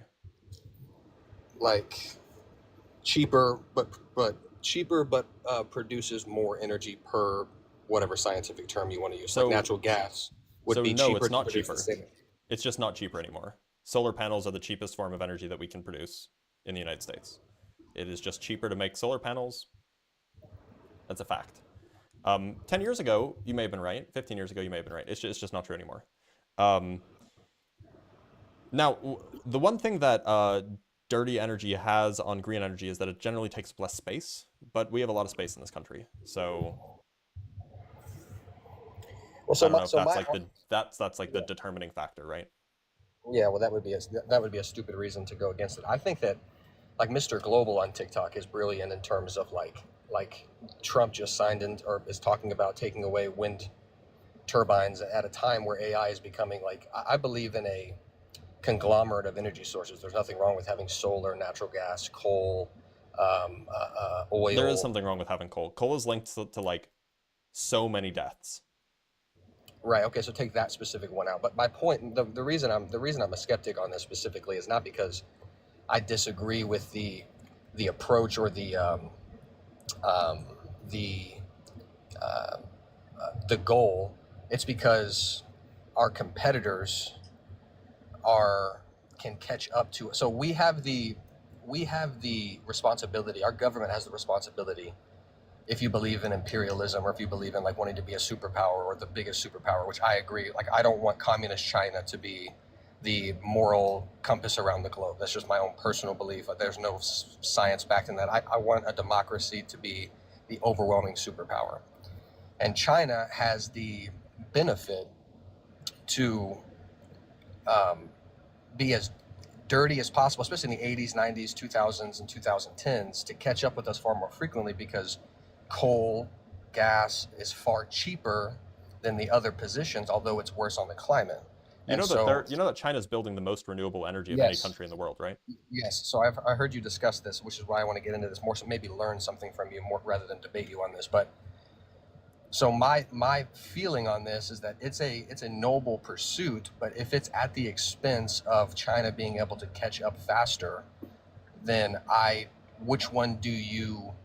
I would say conservatives are more interested in the economic and competitive side, and liberals are more so on the at all costs the earth is most important. But if we're the only ones feeling that way, and we're just allowing X country in Africa or X country like Russia or X country like China just catch up to us because they can do it more efficiently, more dirty, then we're not going to have our cake and eat it too. We're gonna make clean energy while the world passes us by. So if we just to be switch clear, to that direction.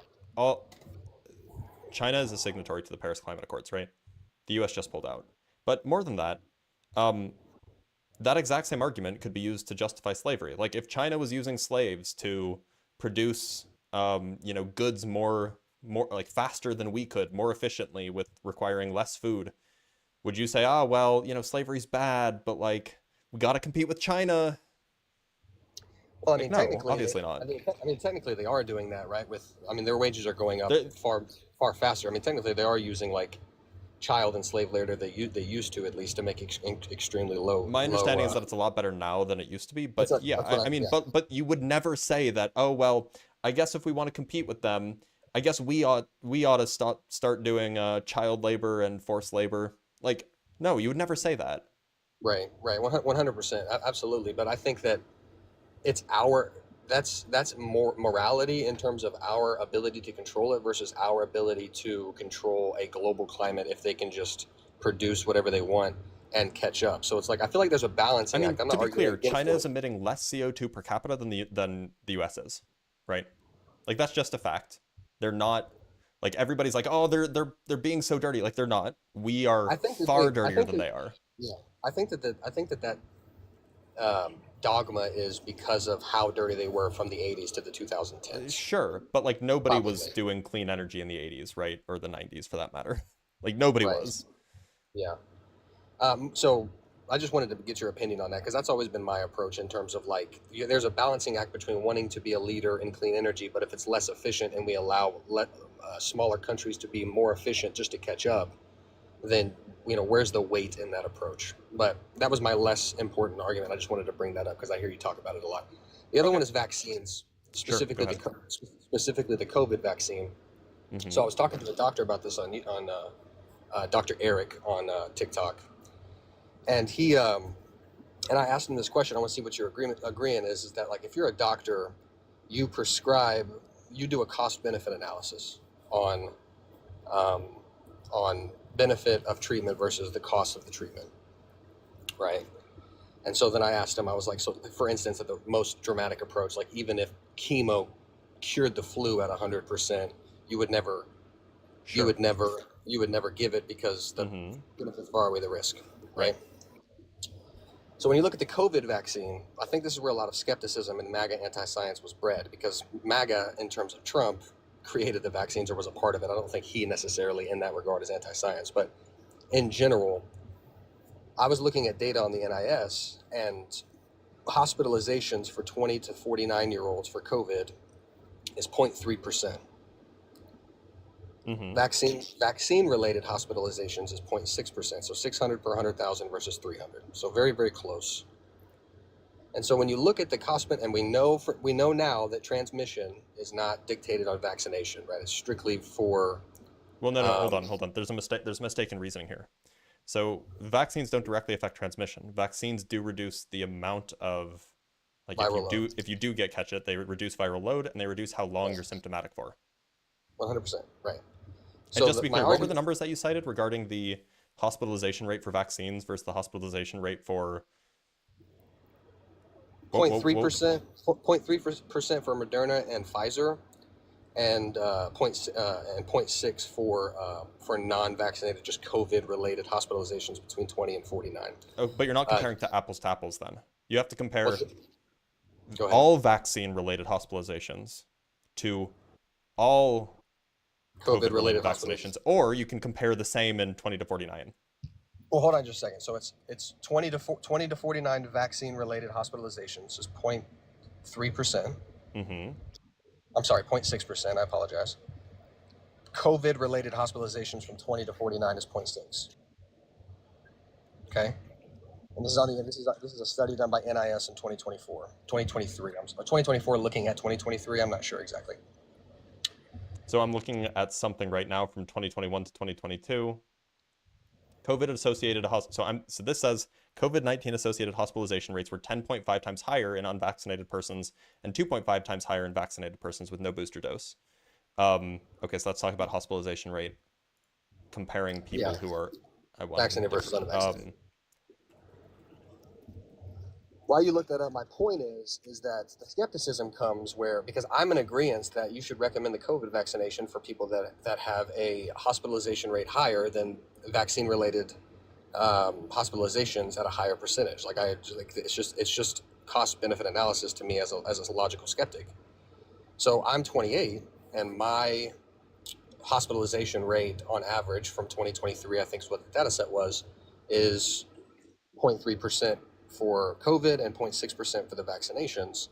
Yet the HHS and Dr. Fauci recommended vaccines all the way down to 12 years old. So hold on. And this source is very hard to find, but apparently between 2020 and 2021, using just VAERS, there was a reporting rate of 5.32 hospitalizations per 100,000 doses. That's 0.5%. No, that's far less than 0.5%.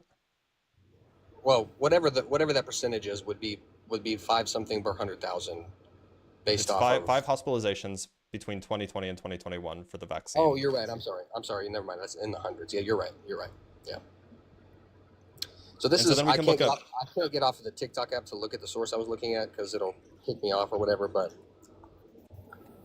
I was looking at this specifically for the question for Dr.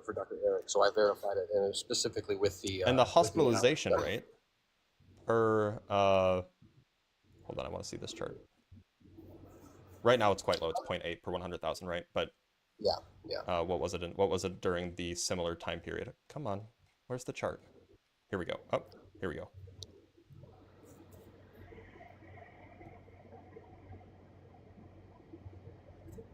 So wait, is this is 2024? I want this. I know. I wish I could jump off of the app. Yeah, and so the hospitalization rate per 100,000 in that same period, 2020 to 2021, was like 20, compared to 5. Right, but the vaccine wasn't available until. Right, so we're comparing apples to apples. We're comparing 2020 to 2021 in both cases. Okay, and the hospitalization. So, this is just reporting based off of VAERS? No, that was VAERS info for hospitalization rate for vaccine caused damage, right? Oh, okay. Because I don't know where else you're going to find that data. I'm looking for it, but I can't find it. Yeah, it was an NIS study of age. So it was like 0 to 19, 20 to 49, 50 to 65, and above 65, and it was hospitalization rates from COVID per 100,000, and then it was doing a cost benefit. It was doing an analysis on vaccinations on hospitalizations, which pretty much in every other age group, what made sense. It was good, but the point that I was making is that although it's a slight difference, 0.3, so 300 per 100,000 versus 550, I think, per 100,000 for vaccine-related hospitalizations, then I can't for the life of me find this. Yeah, you can't. What year was it? Do you know? I think it was 2024. Looking back at 2023. Okay. If I jump off the app, do I get kicked, or can I just? No, you can minimize the app. You can definitely minimize the app. It won't kick you. Because I see a lot of data about hospitalizations from people who got COVID, and those are pretty easy to track. But I'm having a hard time finding any data about vaccine-related hospitalizations.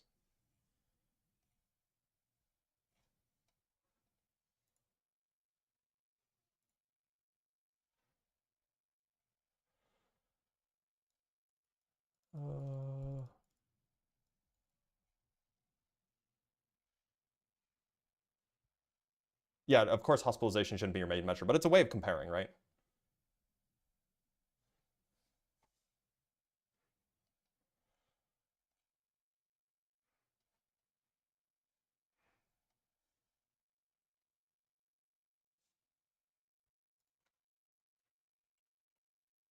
Let's use DuckDuckGo, or I don't know. Yeah, DuckDuckGo. Because somebody's saying, oh, it's because you're using Google, but like, okay, maybe. Let's use DuckDuckGo. Let's see if we can find it. It's impact on. Let me read you the title because it's NIS on PubMed. Okay. Impact of vaccination status on clinical outcomes. On the NIS. I think I just had that pulled up actually. Clinical Let me outcomes see if hospital. Yeah, I just had this pulled up. Yeah. But where is it saying that hospitalizations caused like, I mean, I didn't read the whole thing, of course, because I can't in that time. So statistical analysis, findings. These are comorbidities, vaccination status. It's the vaccine vector.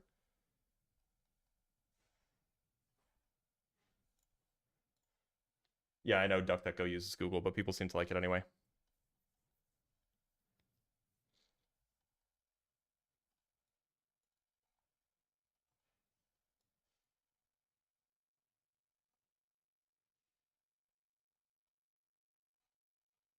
Yeah, I'm not seeing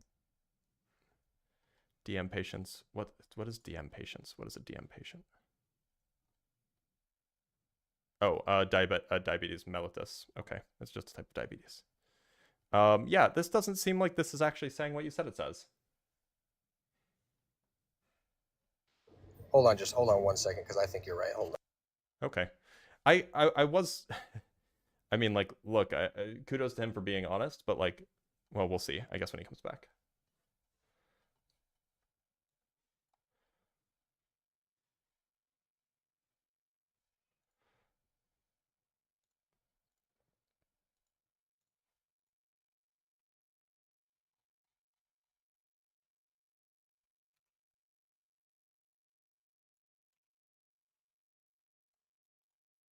Yeah, I just had this pulled up.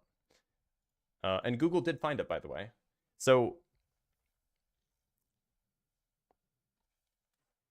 it looks like what this study is doing, they investigate the relationship between the vaccination status of hospitalized COVID-19 patients and the disease severity index in terms of clinical imaging and laboratory criteria.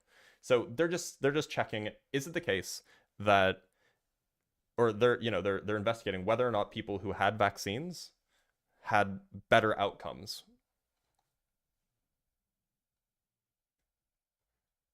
Which is a reasonable question to ask, right?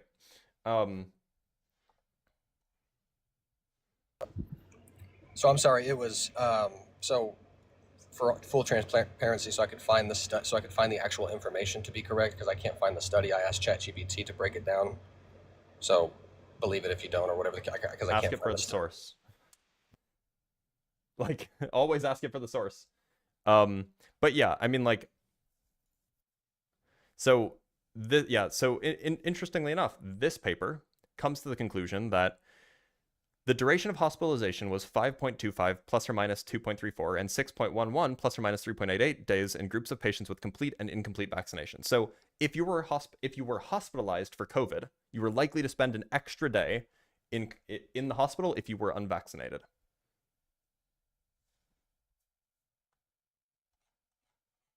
Which, that's serious, right? Yeah. So the numbers were 30. The numbers were 36 per 100,000 for. Excuse me. It was ages 16 to 29, and it was not 20 to 49. What's the source for this? I know that this is coming from ChatGPT, but did it give you a source? The CDC. When I asked them for the source, the CDC. Did it give you a link? No, I just said the CDC. Ask for a link. I got to do everything myself.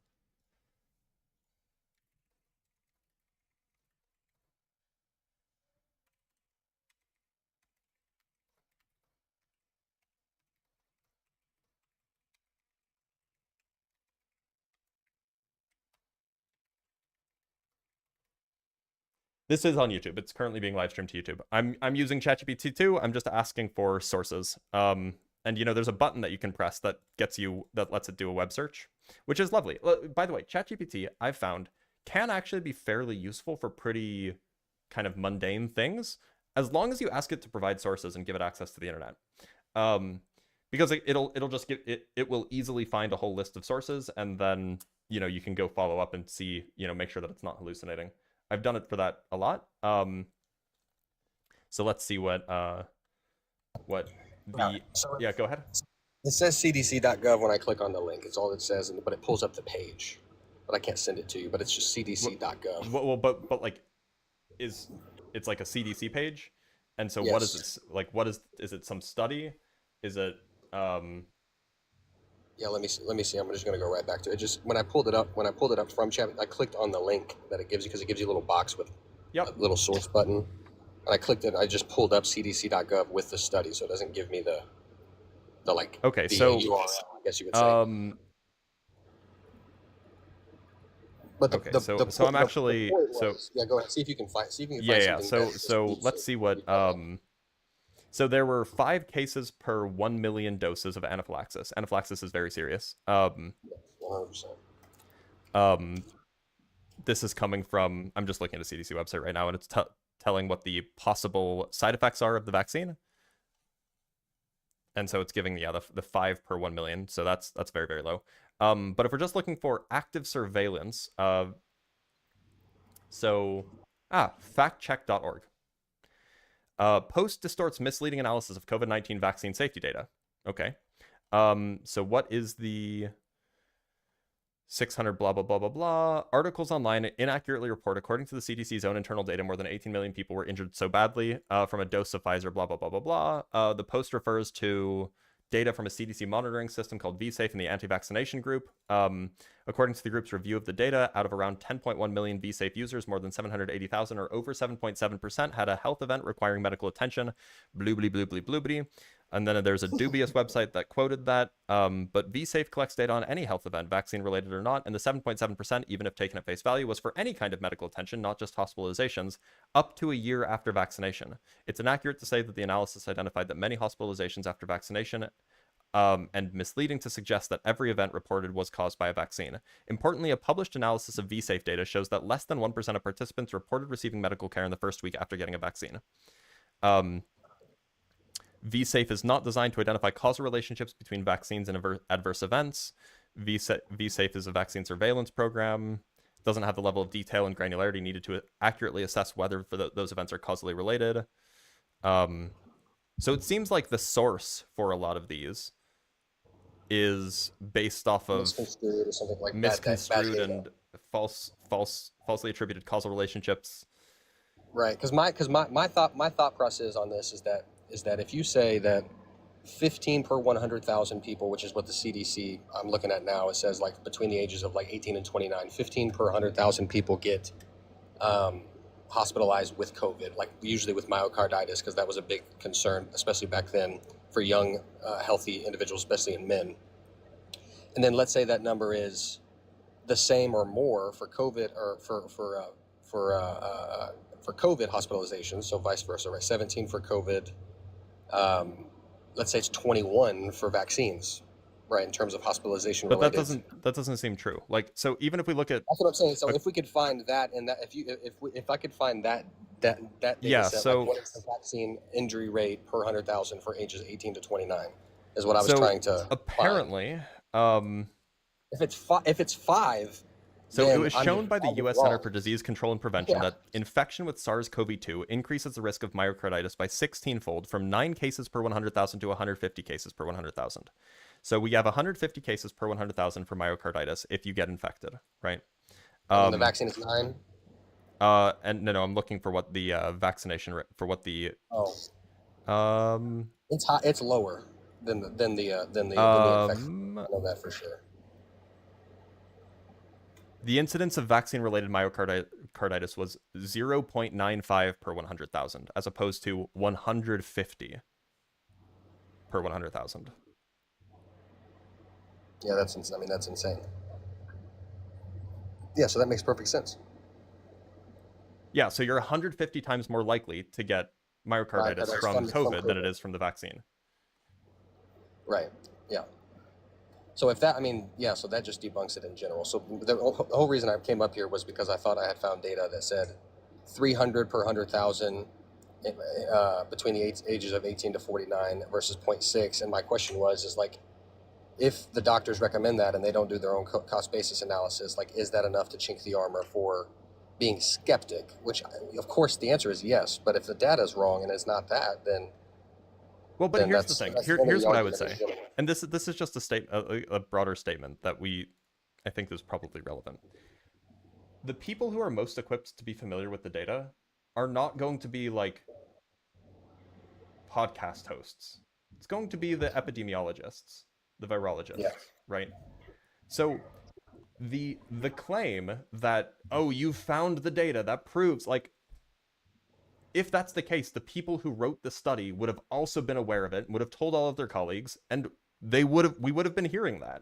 So the fact that it's not the scientific consensus that, oh, it's more dangerous to get, or it's equally as dangerous to get the vaccine as it is to get COVID, that should set up alarm bells that anybody who's saying otherwise is misunderstanding or misrepresenting the data. Right, and I just want to say real quick, because somebody just commented, collect facts from multiple sources to formulate your worldviews. That's exactly what I'm talking to. A physicist that I respect right now that is different than that's my a fair views. Point. That is a fair point. Yeah, so I'm not just debating him on things I don't understand. I'm asking him questions. So thank you very much. All right, well, I'm gonna let you go, but thanks for being here, bud. Yeah, thanks, buddy. Good luck, Matt. All right, do we have some super chats to read? I think we do. From Garba Gaiman with the 5 Canuck bucks. RC was gross, but made a good point. We should be able to communicate how we would prevent a tragedy like lobotomies from happening again. Look, so the trouble is that let's say that science, the scientific consensus is right 99% of the time. Well, that just means that 1% of the time it'll be wrong. And that's the kind of thing where, you know, we hope that it's not bad, and I just don't know how you verify that the scientific consensus is wrong.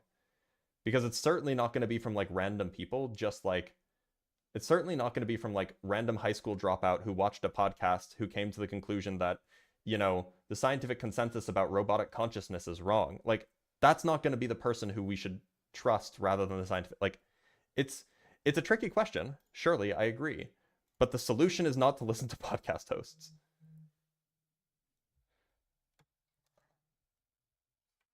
Let's bring up Jordan Larson.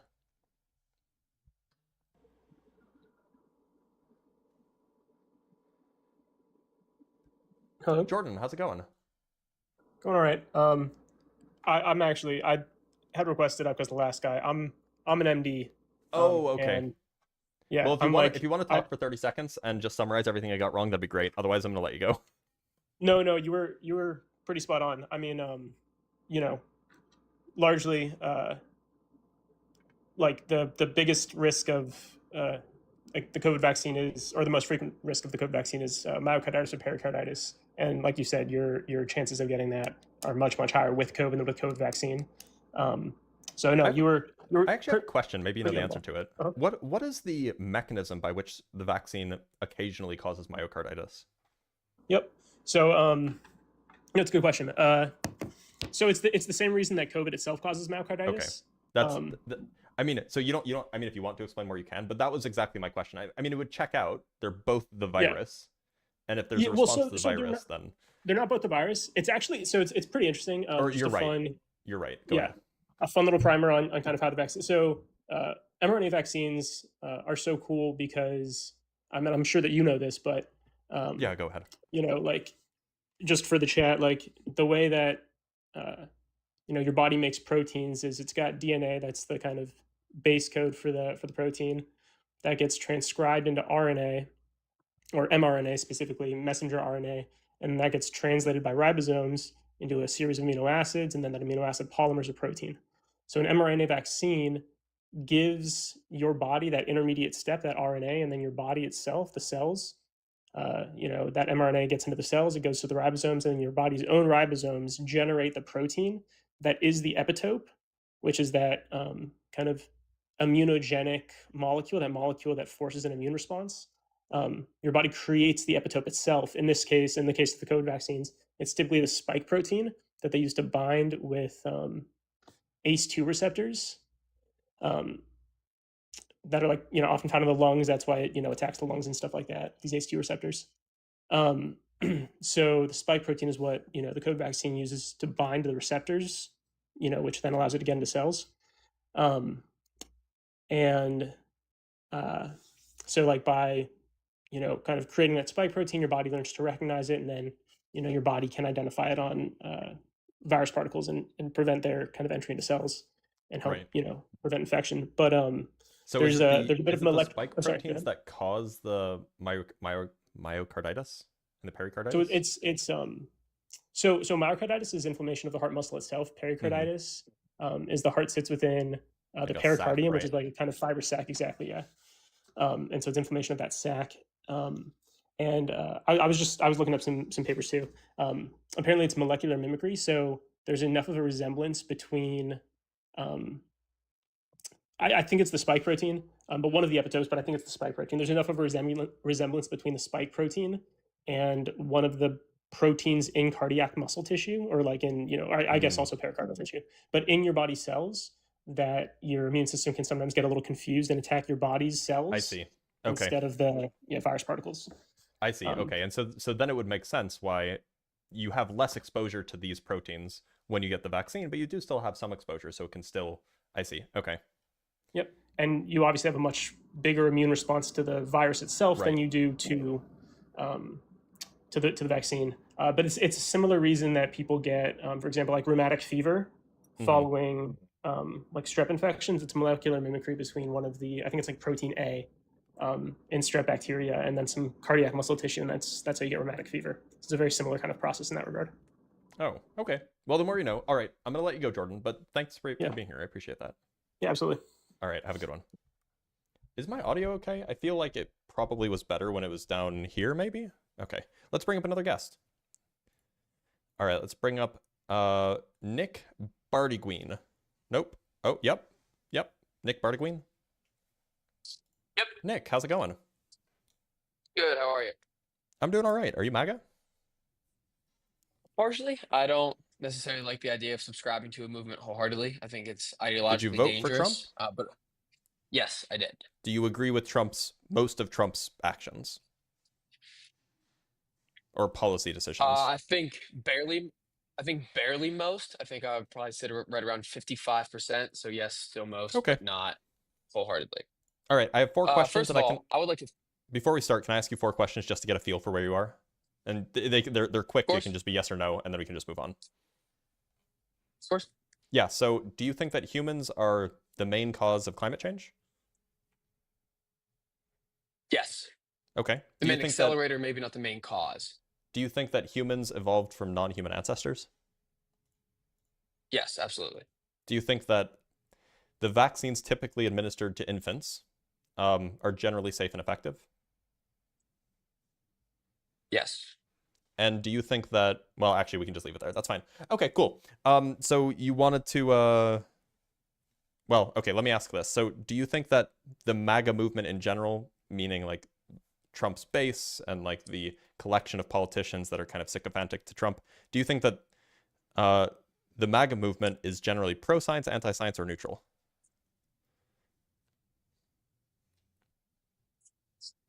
I think it depends. I think the same goes for the left. I think the people that portray it as MAGA, I think people hyper focus on the extremes. I think the extreme is generally anti-science, but I think the overwhelming majority of people that voted for him would be very neutral science. And I think the same thing goes for the people that voted for Kamala. I think the media focuses on the extremes, and I think most people lie somewhere in the middle that voted for him.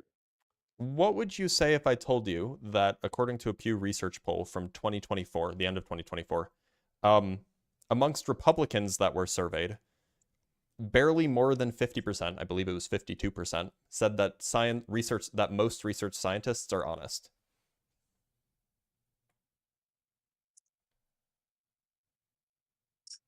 That's somewhat of a semantical argument. I mean, most it's.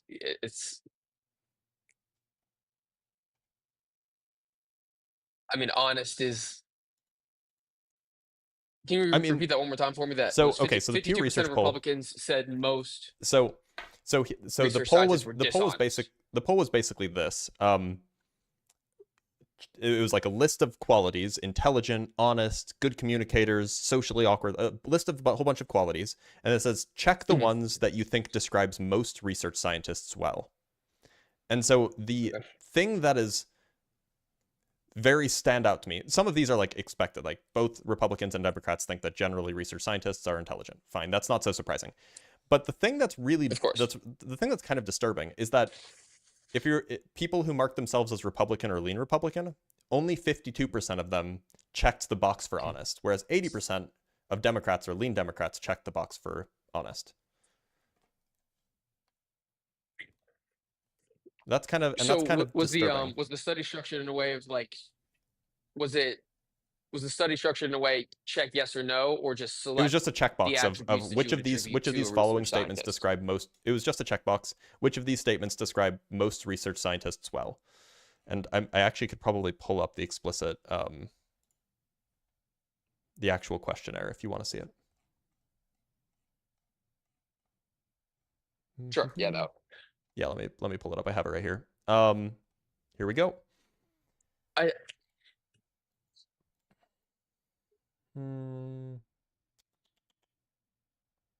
Where is it? Is it this one? Nope, not that one. One sec. This is always annoying.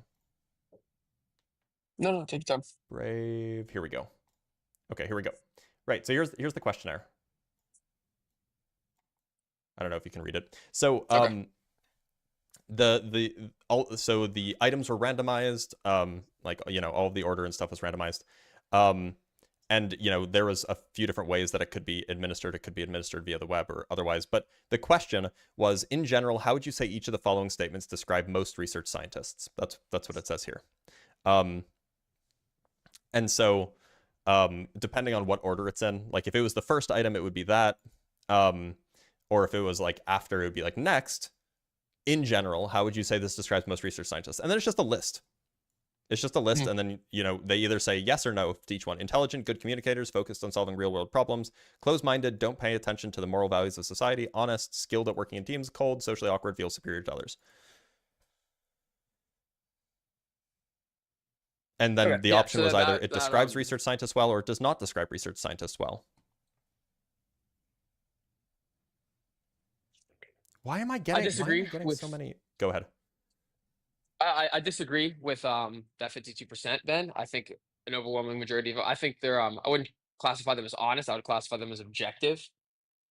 So you wouldn't say that honest describes most research scientists? I personally would. It sounds like you agree with the 52%, or it sounds like you agree with the 48% that thinks that they're not honest. Yes, I do. No, well, that's there you go. That's an example of my. I think they are honest. Oh, you think they are honest? Okay, yeah. So then you disagree with like half of Republicans. I believe, yes, which is why I said like I don't subscribe to the movement, because I think there are plenty of things that I agree with that they've done and plenty of things that I disagree with. I think if 52% of Republicans polled believe that research scientists are dishonest, then that's something that I disagree with. Yeah. So, but like that's the kind of thing that's like, it's pretty clear like that it's actually like a Republican specific thing, that there's like significant distrust in amongst Republicans and MAGA in particular towards scientists, right? I think there's general distrust towards the world from Republicans. Yep. I don't think that's... Well, no, actually that's not true. Specific they tend to trust MAGA politicians a lot. Which is insane to me. I don't trust politicians right, left, center, purple, blue, pink. It doesn't matter to me. I don't necessarily trust any of them. I think the evidence by and large supports that most of them just say what they need to say to get elected. I mean, I also spent time in the military, so that makes me generally distrusting.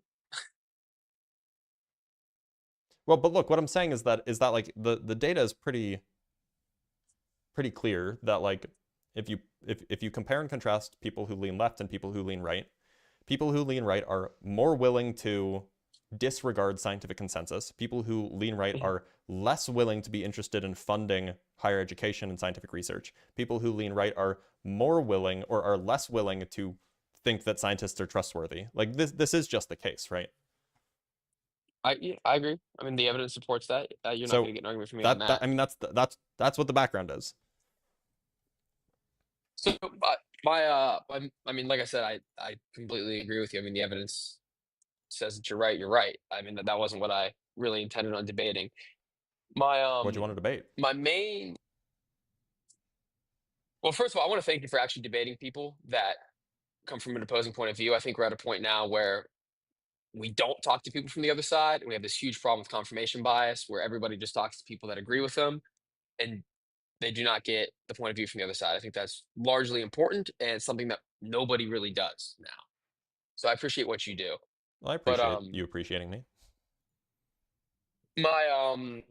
My main concern is with the environment. I think that we do need to do something to slow down our effect on climate change.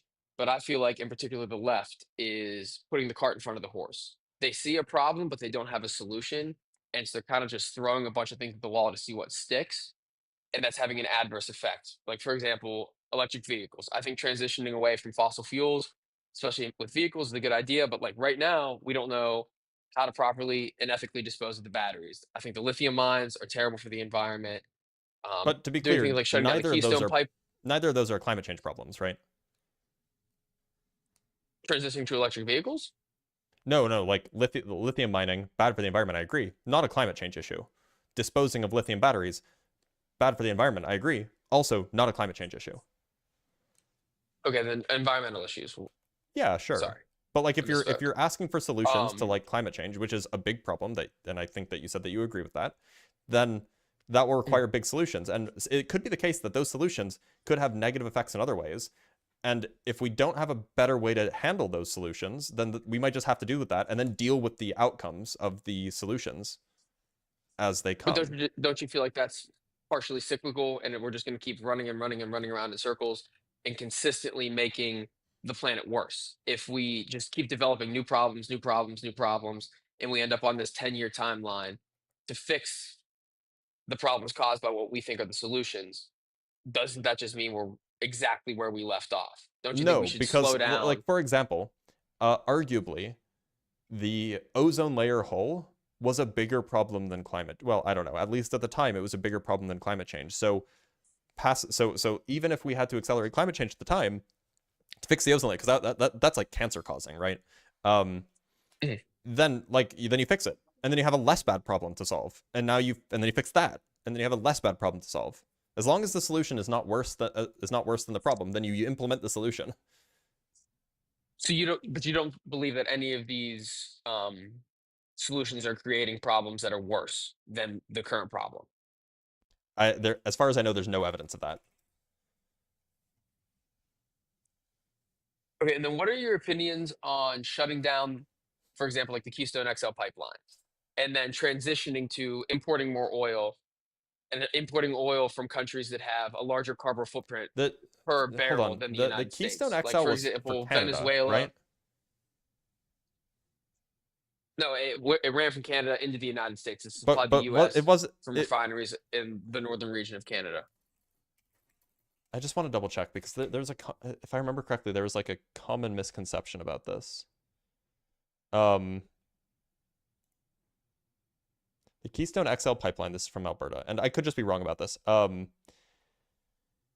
blah blah blah blah. Was first proposed. It was never built, by the way, so it's not like it was shut down. But well, construction was halted. Yeah, well, yeah, so it was never running.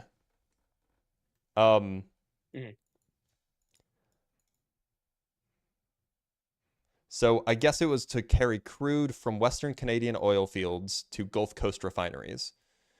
And then the question is that useful for us? Like maybe, but maybe not. I mean, we I think export a not lot only of is it stuff. useful for us, I think not only is it useful for us, I think it's advantageous for the environment. I mean, I think How? It's a cleaner way to transport the oil versus container ships, trains, et cetera, et cetera.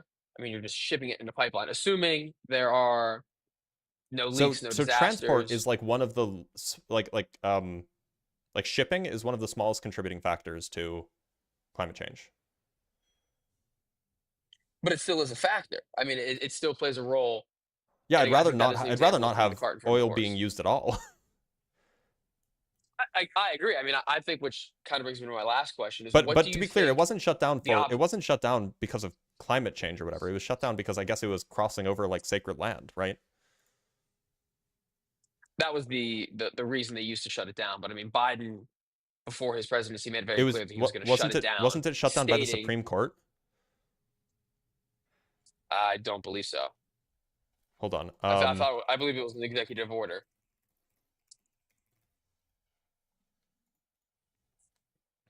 Let's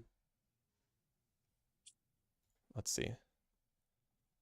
President Joe Biden revoked the Keystone XL pipeline permit, effectively shutting down the project. That is the Google AI overview. So, from Harvard University, President Biden revoked a key permit for the Keystone pipeline on his first day in office. Hold on. So, the United States Court of Appeals of the Ninth Circuit denied a motion to stay the district judge's ruling. This prompted Solicitor General to file an application for stay to the Supreme Court. On July 6th, in the U.S. Army Corps of Engineers versus Northern Plains Resource Council case, the Supreme Court of the United States ordered all Keystone XL work to be halted. And then after that, 6 months later, Biden revoked the permit for the pipeline.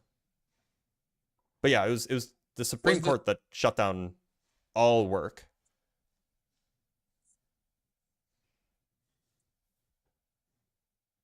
Wasn't that decision overturned? Not that I see.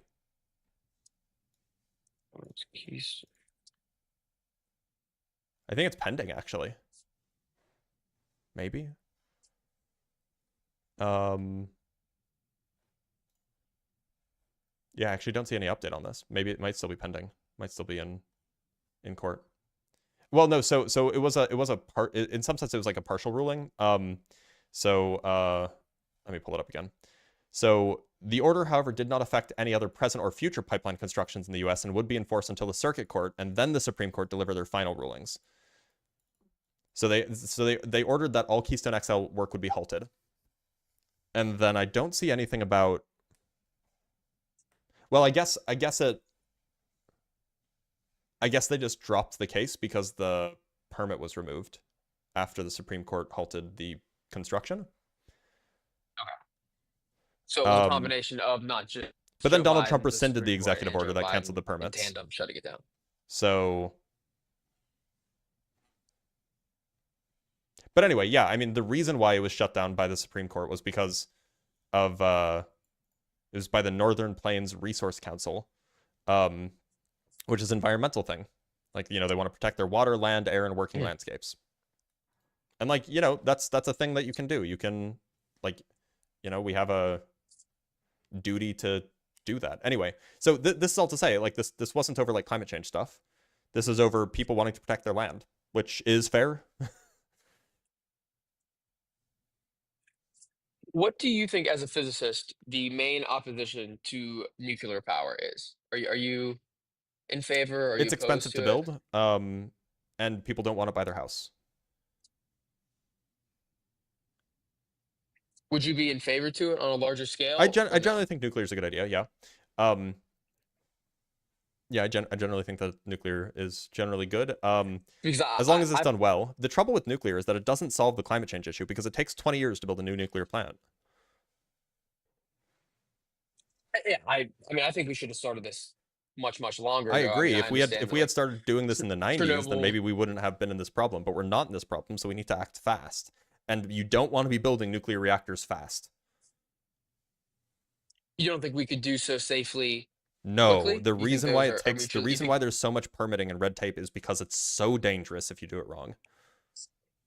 You think speed and safety are mutually exclusive? For nuclear reactors, yeah, probably. Look, so I'm not hold on. What's the usual trope in business? You can either get it fast, what is it? It's like fast quality, or fast quality or cheap. You Yeah, can get those it fast, those are you your can get it options. cheap. Fast, cheap, or good. Pick two, right? So if you want fast, then you either get cheap or good, right? So either it's going to be really expensive, in which case you may as well just do, solar panels and batteries and wind farms and so on. And you can get it fast and good, or you get fast and cheap, and that's how you end up with 3 Mile Island. Yeah, I'm completely opposed to fast. Do you think we should invest and start transitioning more towards nuclear? Because I think that is currently, of the options available, I think that is the most effective and efficient way forward. Well, but and see, for the thing whatever is, reason, it's not. neither side. It's not efficient. That's the issue. Like, pushing it's for it. because it'll take 20 years to get online, and by then we will have bigger problems. The problems will have just gotten worse.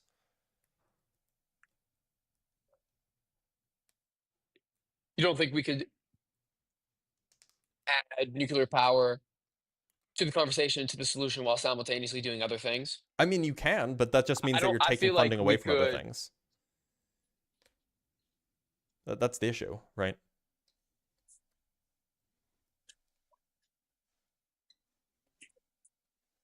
Yeah. Like there is an easy answer here. Yeah, well, that's pretty much all I have. Okay, fair enough. All right, well, Nick, thanks for being here. I do appreciate you. All right, let's bring up another guest, but we do have some super chats, I think.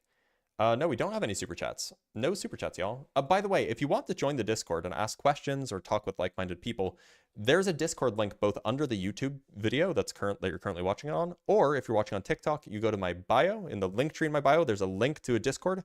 You just got to copy and paste that into a browser. If you click on it, it won't work. But yeah, join the Discord. It's a cool place. Cool people. Matt Danger. Hello. Matt Danger, how's it going? I'm okay. How are you? I'm doing all right. Are you MAGA? No. Okay. Why'd you join then? Well, I think what you're saying is right, that MAGA is doing a lot of anti-science stuff, but I don't think that that's explicitly the point of what they're doing. And I don't know if that's, worth arguing or debating about, but I just thought thought it might be something to talk about. Nope. They might have some other reason why they're being anti-science. They might have some justification. They might have a good reason to be anti-science, but it's not relevant to the conversation though. Let's talk to Uncle Hippie Dan. Yeah, you can type in !Discord in the YouTube chat and you can join the Discord. I'm sorry, I didn't mean to request up. It was an accident. You're good. Jaws, you should I'm just going to invite you personally. I'm just going to invite Jaws personally. I don't even know what he's asking for, but people are saying, Jaws, you should join. Jaws, you should join. So here, Jaws, join.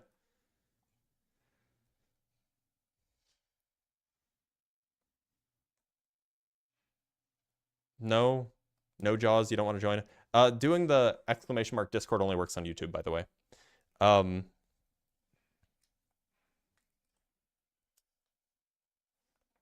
right. Let's bring up Silas Hall. Hello? Silas, how's it going? It's going good. I have a How old are you, question. Silas? I am 17. You cannot be here. Oh. I feel bad for him. I'm sure he just had a question. But unfortunately, there are rules at stake. There are rules. Superman, how's it going? Hey, how's it going? My name's Danny, by the way. Hi, Danny. That was just a name I created for a TikTok shop I was going to do. That's fair. Are you MAGA? Hey, I'm not, but I do have value to bring to the table to this conversation that I want. Are you opposition? I'm sorry? Are you opposition? Do you think that MAGA is not anti-science? I believe that MAGA is anti-science. Well, but then you're not opposition, so I gotta let you go. It says opposition only. Let's talk to Blorchyfort. What a name, Blorchyfort. Join if you disagree. Opposition. Blorchy, how's it going? I am your ops. I'm here to argue with you. Sorry, one more time? I'm your opposition. Okay. Are you MAGA? No, I'm not, but I do oppose the statement. You think that MAGA is not anti-science? Yes. Okay. Care to defend the view? Sure. So I think that what they're doing to things like the NSF is actually pragmatic restructuring. Sorry, your mic kind of cut out. Pragmatic what? Restructuring. Pragmatic restructuring. Cutting grants Yes. is pragmatic restructuring? Yes, because how is that money restructuring? Okay, the money isn't just leaving physics, though, is it? It's also moving to other areas and also being put into private investment. Well, no, So I mean, in this instead case, it is. It's just there's just less funding now for the NSF, for example. Yeah, there's less funding for the NSF, but there's also other funding that's going into private initiatives, right? Not according to the bills that I've seen. The CHIPS Act? That wasn't in the that wasn't in the big beautiful bill. Okay, but the BBB isn't just everything that happens in terms of MAGA, right? The CHIPS Act wasn't MAGA. Well, I know the CHIPS Act wasn't MAGA, but there's still a restructuring that's happening, right?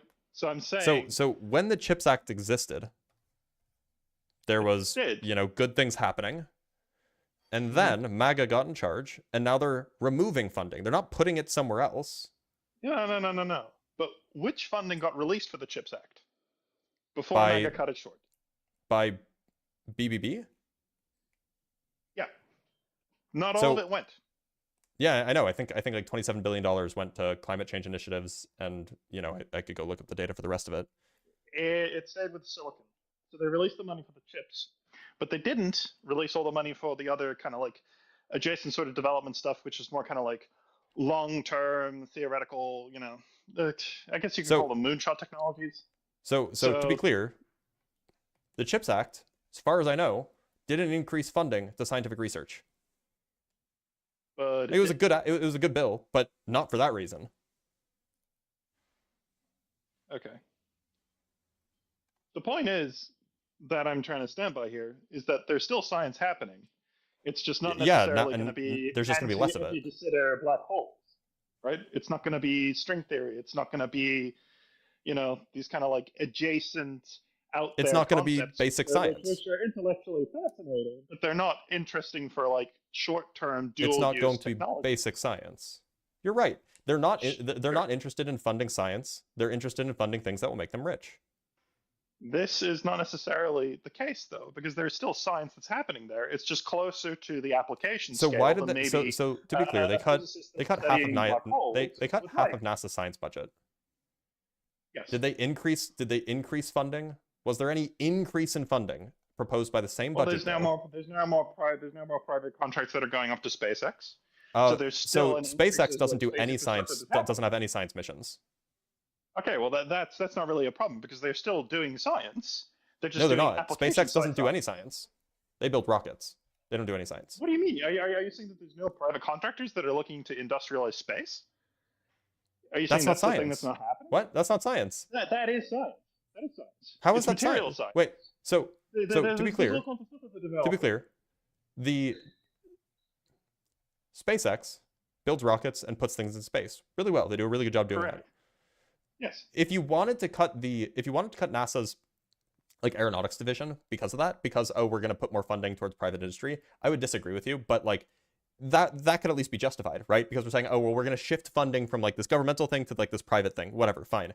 But that's not what happened. Okay. They cut funding. The proposal cuts funding of the NASA science department, which is like funding telescopes and funding, rover missions and things like this. They cut funding and then didn't reallocate that to some other scientific endeavor. Okay, but that's not what actually happened, because money did get reallocated, but it went to the DoD and to ICE. Yes. The DoD and ICE? How is that science?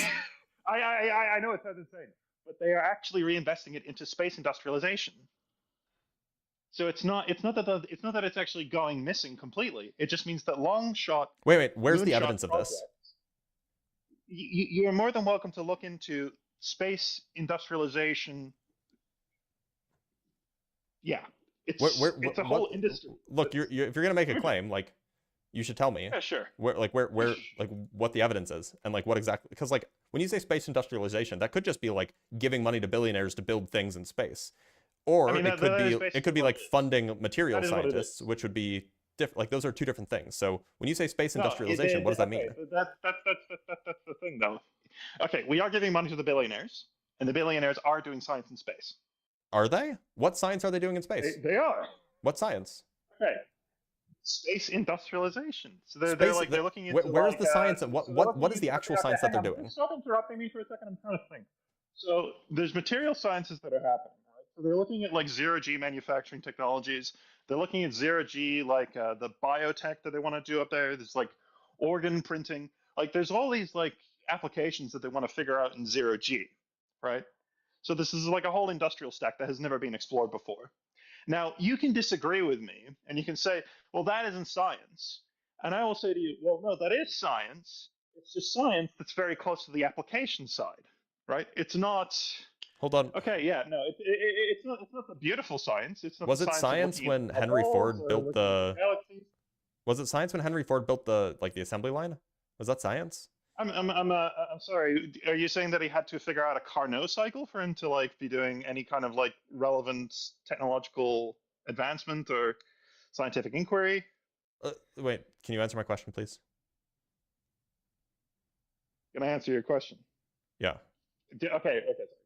You just have a tendency to overtalk, so it's like you scramble my thoughts a little. So where were we? Did Henry Ford do basic science? Well, no, Henry Ford didn't do basic science. Did he fund basic science when he was building the assembly line? I mean, you could argue that industrialization was a form of science, yeah. Sorry. So when you say industrial, it seems like you're saying anything that involves technology is science, and like No. Because it's not that simple. This is very reductive. are you saying that engineering is like, are you treating engineering as science? Like, Okay, are you familiar with like engineering science? Like how things like I'm so familiar with like the phrase, if yeah. But like, yeah, so if there you is wanted to there make is a like reason a why semiconductor. we call it STEM: science, technology, engineering, and mathematics, right? Okay, yeah. But like there's still science that needs to happen there, right? So like if I want to like go make a semiconductor or something, someone has to go away and they have to point a plasma beam at like a piece of silicon, and then they have to like measure the properties of that, right? And that has an immediate industrial application. That's what's retaining the funding, right? Yeah. It's your So material science. It's who's things that are funding like that? solving like very immediate like we're shifting from an explore paradigm to an exploit paradigm. So who's So funding we're now that? looking at like who's funding that? Yeah. Private industry is funding that. So where is so you made the claim that the cuts to the NSF, oh well, these were just being reallocated. Okay. Yeah. Where in the proposed budget is that being reallocated? It's gone straight to the DoD. The DoD is doing the science? I thought it was private industry. Military industrial complex. So they are it's going to the paying DoD, one and you're saying another. the DoD. They The DoD is doing the science. I got it. I gotcha. Yeah. Yeah. How much funding? How much scientific research do you think the DoD does? I don't really know because they're probably not doing it. They're probably doing it through contractors. So they're not allocating it to science. They're allocating it to the DoD, and maybe But the they DoD are will allocating allocate it it to to contractors. science. Maybe. They're getting a contractor to do the science for them. Maybe. I mean, unless it's allocated to that. Maybe. So could be. It there's might no not. evidence that this is actually happening. That they're actually allocating the money from these scientific investigations to other scientific research. Well, they're putting it in more pragmatic science. I mean, if you wanted to do something No, like no, look you have no into evidence the, of that. deep That's the space, point. You're saying it's going to the get a DoD. piece of the arts, right? You're saying it's going to the DoD, but the DoD isn't Yeah, the it thing is. doing the science. Sure it is. How much science do you It's think? How contracting much out money loud. do you think that they're spending on science every year? I have no idea because we can't see into the private budgets of all these companies. So the DoD is not a private company. The DoD, the Department of Defense's science, No, the DoD's science and department. The contractors are. The They DoD's have a private contract between the DoD and the contractor. the DoD's science and technology budget request for fiscal year 2025 is 17.2 billion. That's a lot, right? So we should go look at what it is for 2026. Science, because that's the relevant thing, right? Department of Defense, fiscal year 2026, because that's the budget. Okay, budget estimates. Okay, let's look. Here we go. We want science and technology. This is the most.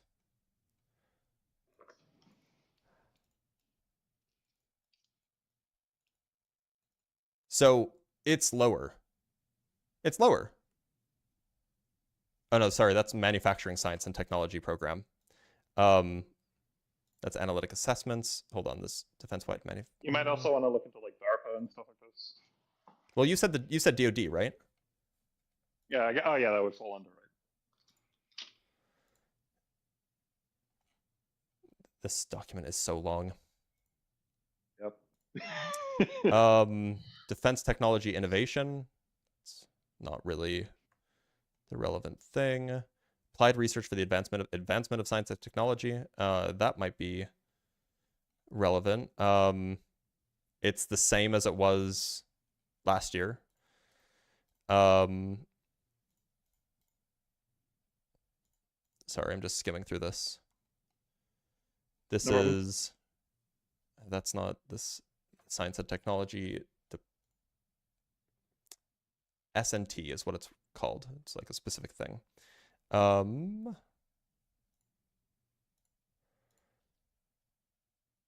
High energy laser development, same as it was last year. So just to be clear, interestingly enough, oh, here's another one. University Consortium for Applied Hypersonics is the same as it was last year. Navigation, guidance, and control, the same. Actually, that was cut. That was completely cut. Oh, shit. Navigation, guidance, and control, science and technology development was completely cut. Propulsion, science and development was completely cut. Systems engineering, Yeah, but design, analysis, science and technology was completely cut. goes into the propulsion. So it actually seems like, interestingly enough, you should have come with like sources to back up your claims, because it actually seems like even in the DoD budget, science and technology is being cut. Ah, well, I mean, we're all moving towards feudalism anyway, so what cares? Who cares what happens to the government?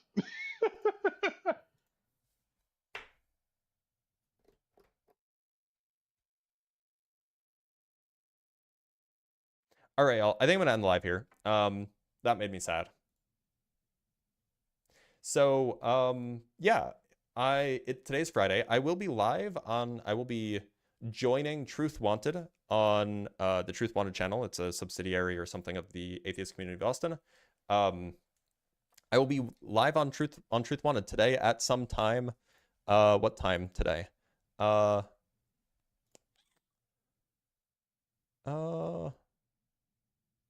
Sometime today. It starts at 2. Wait, no, it's the check. That's the tech check. Oh yeah, it starts at 4. It starts at 6 Central Time. So see me there. And yeah, it's at the go to Truth Wanted on YouTube. I'll see you there at 6 o'clock Central Time. Take care.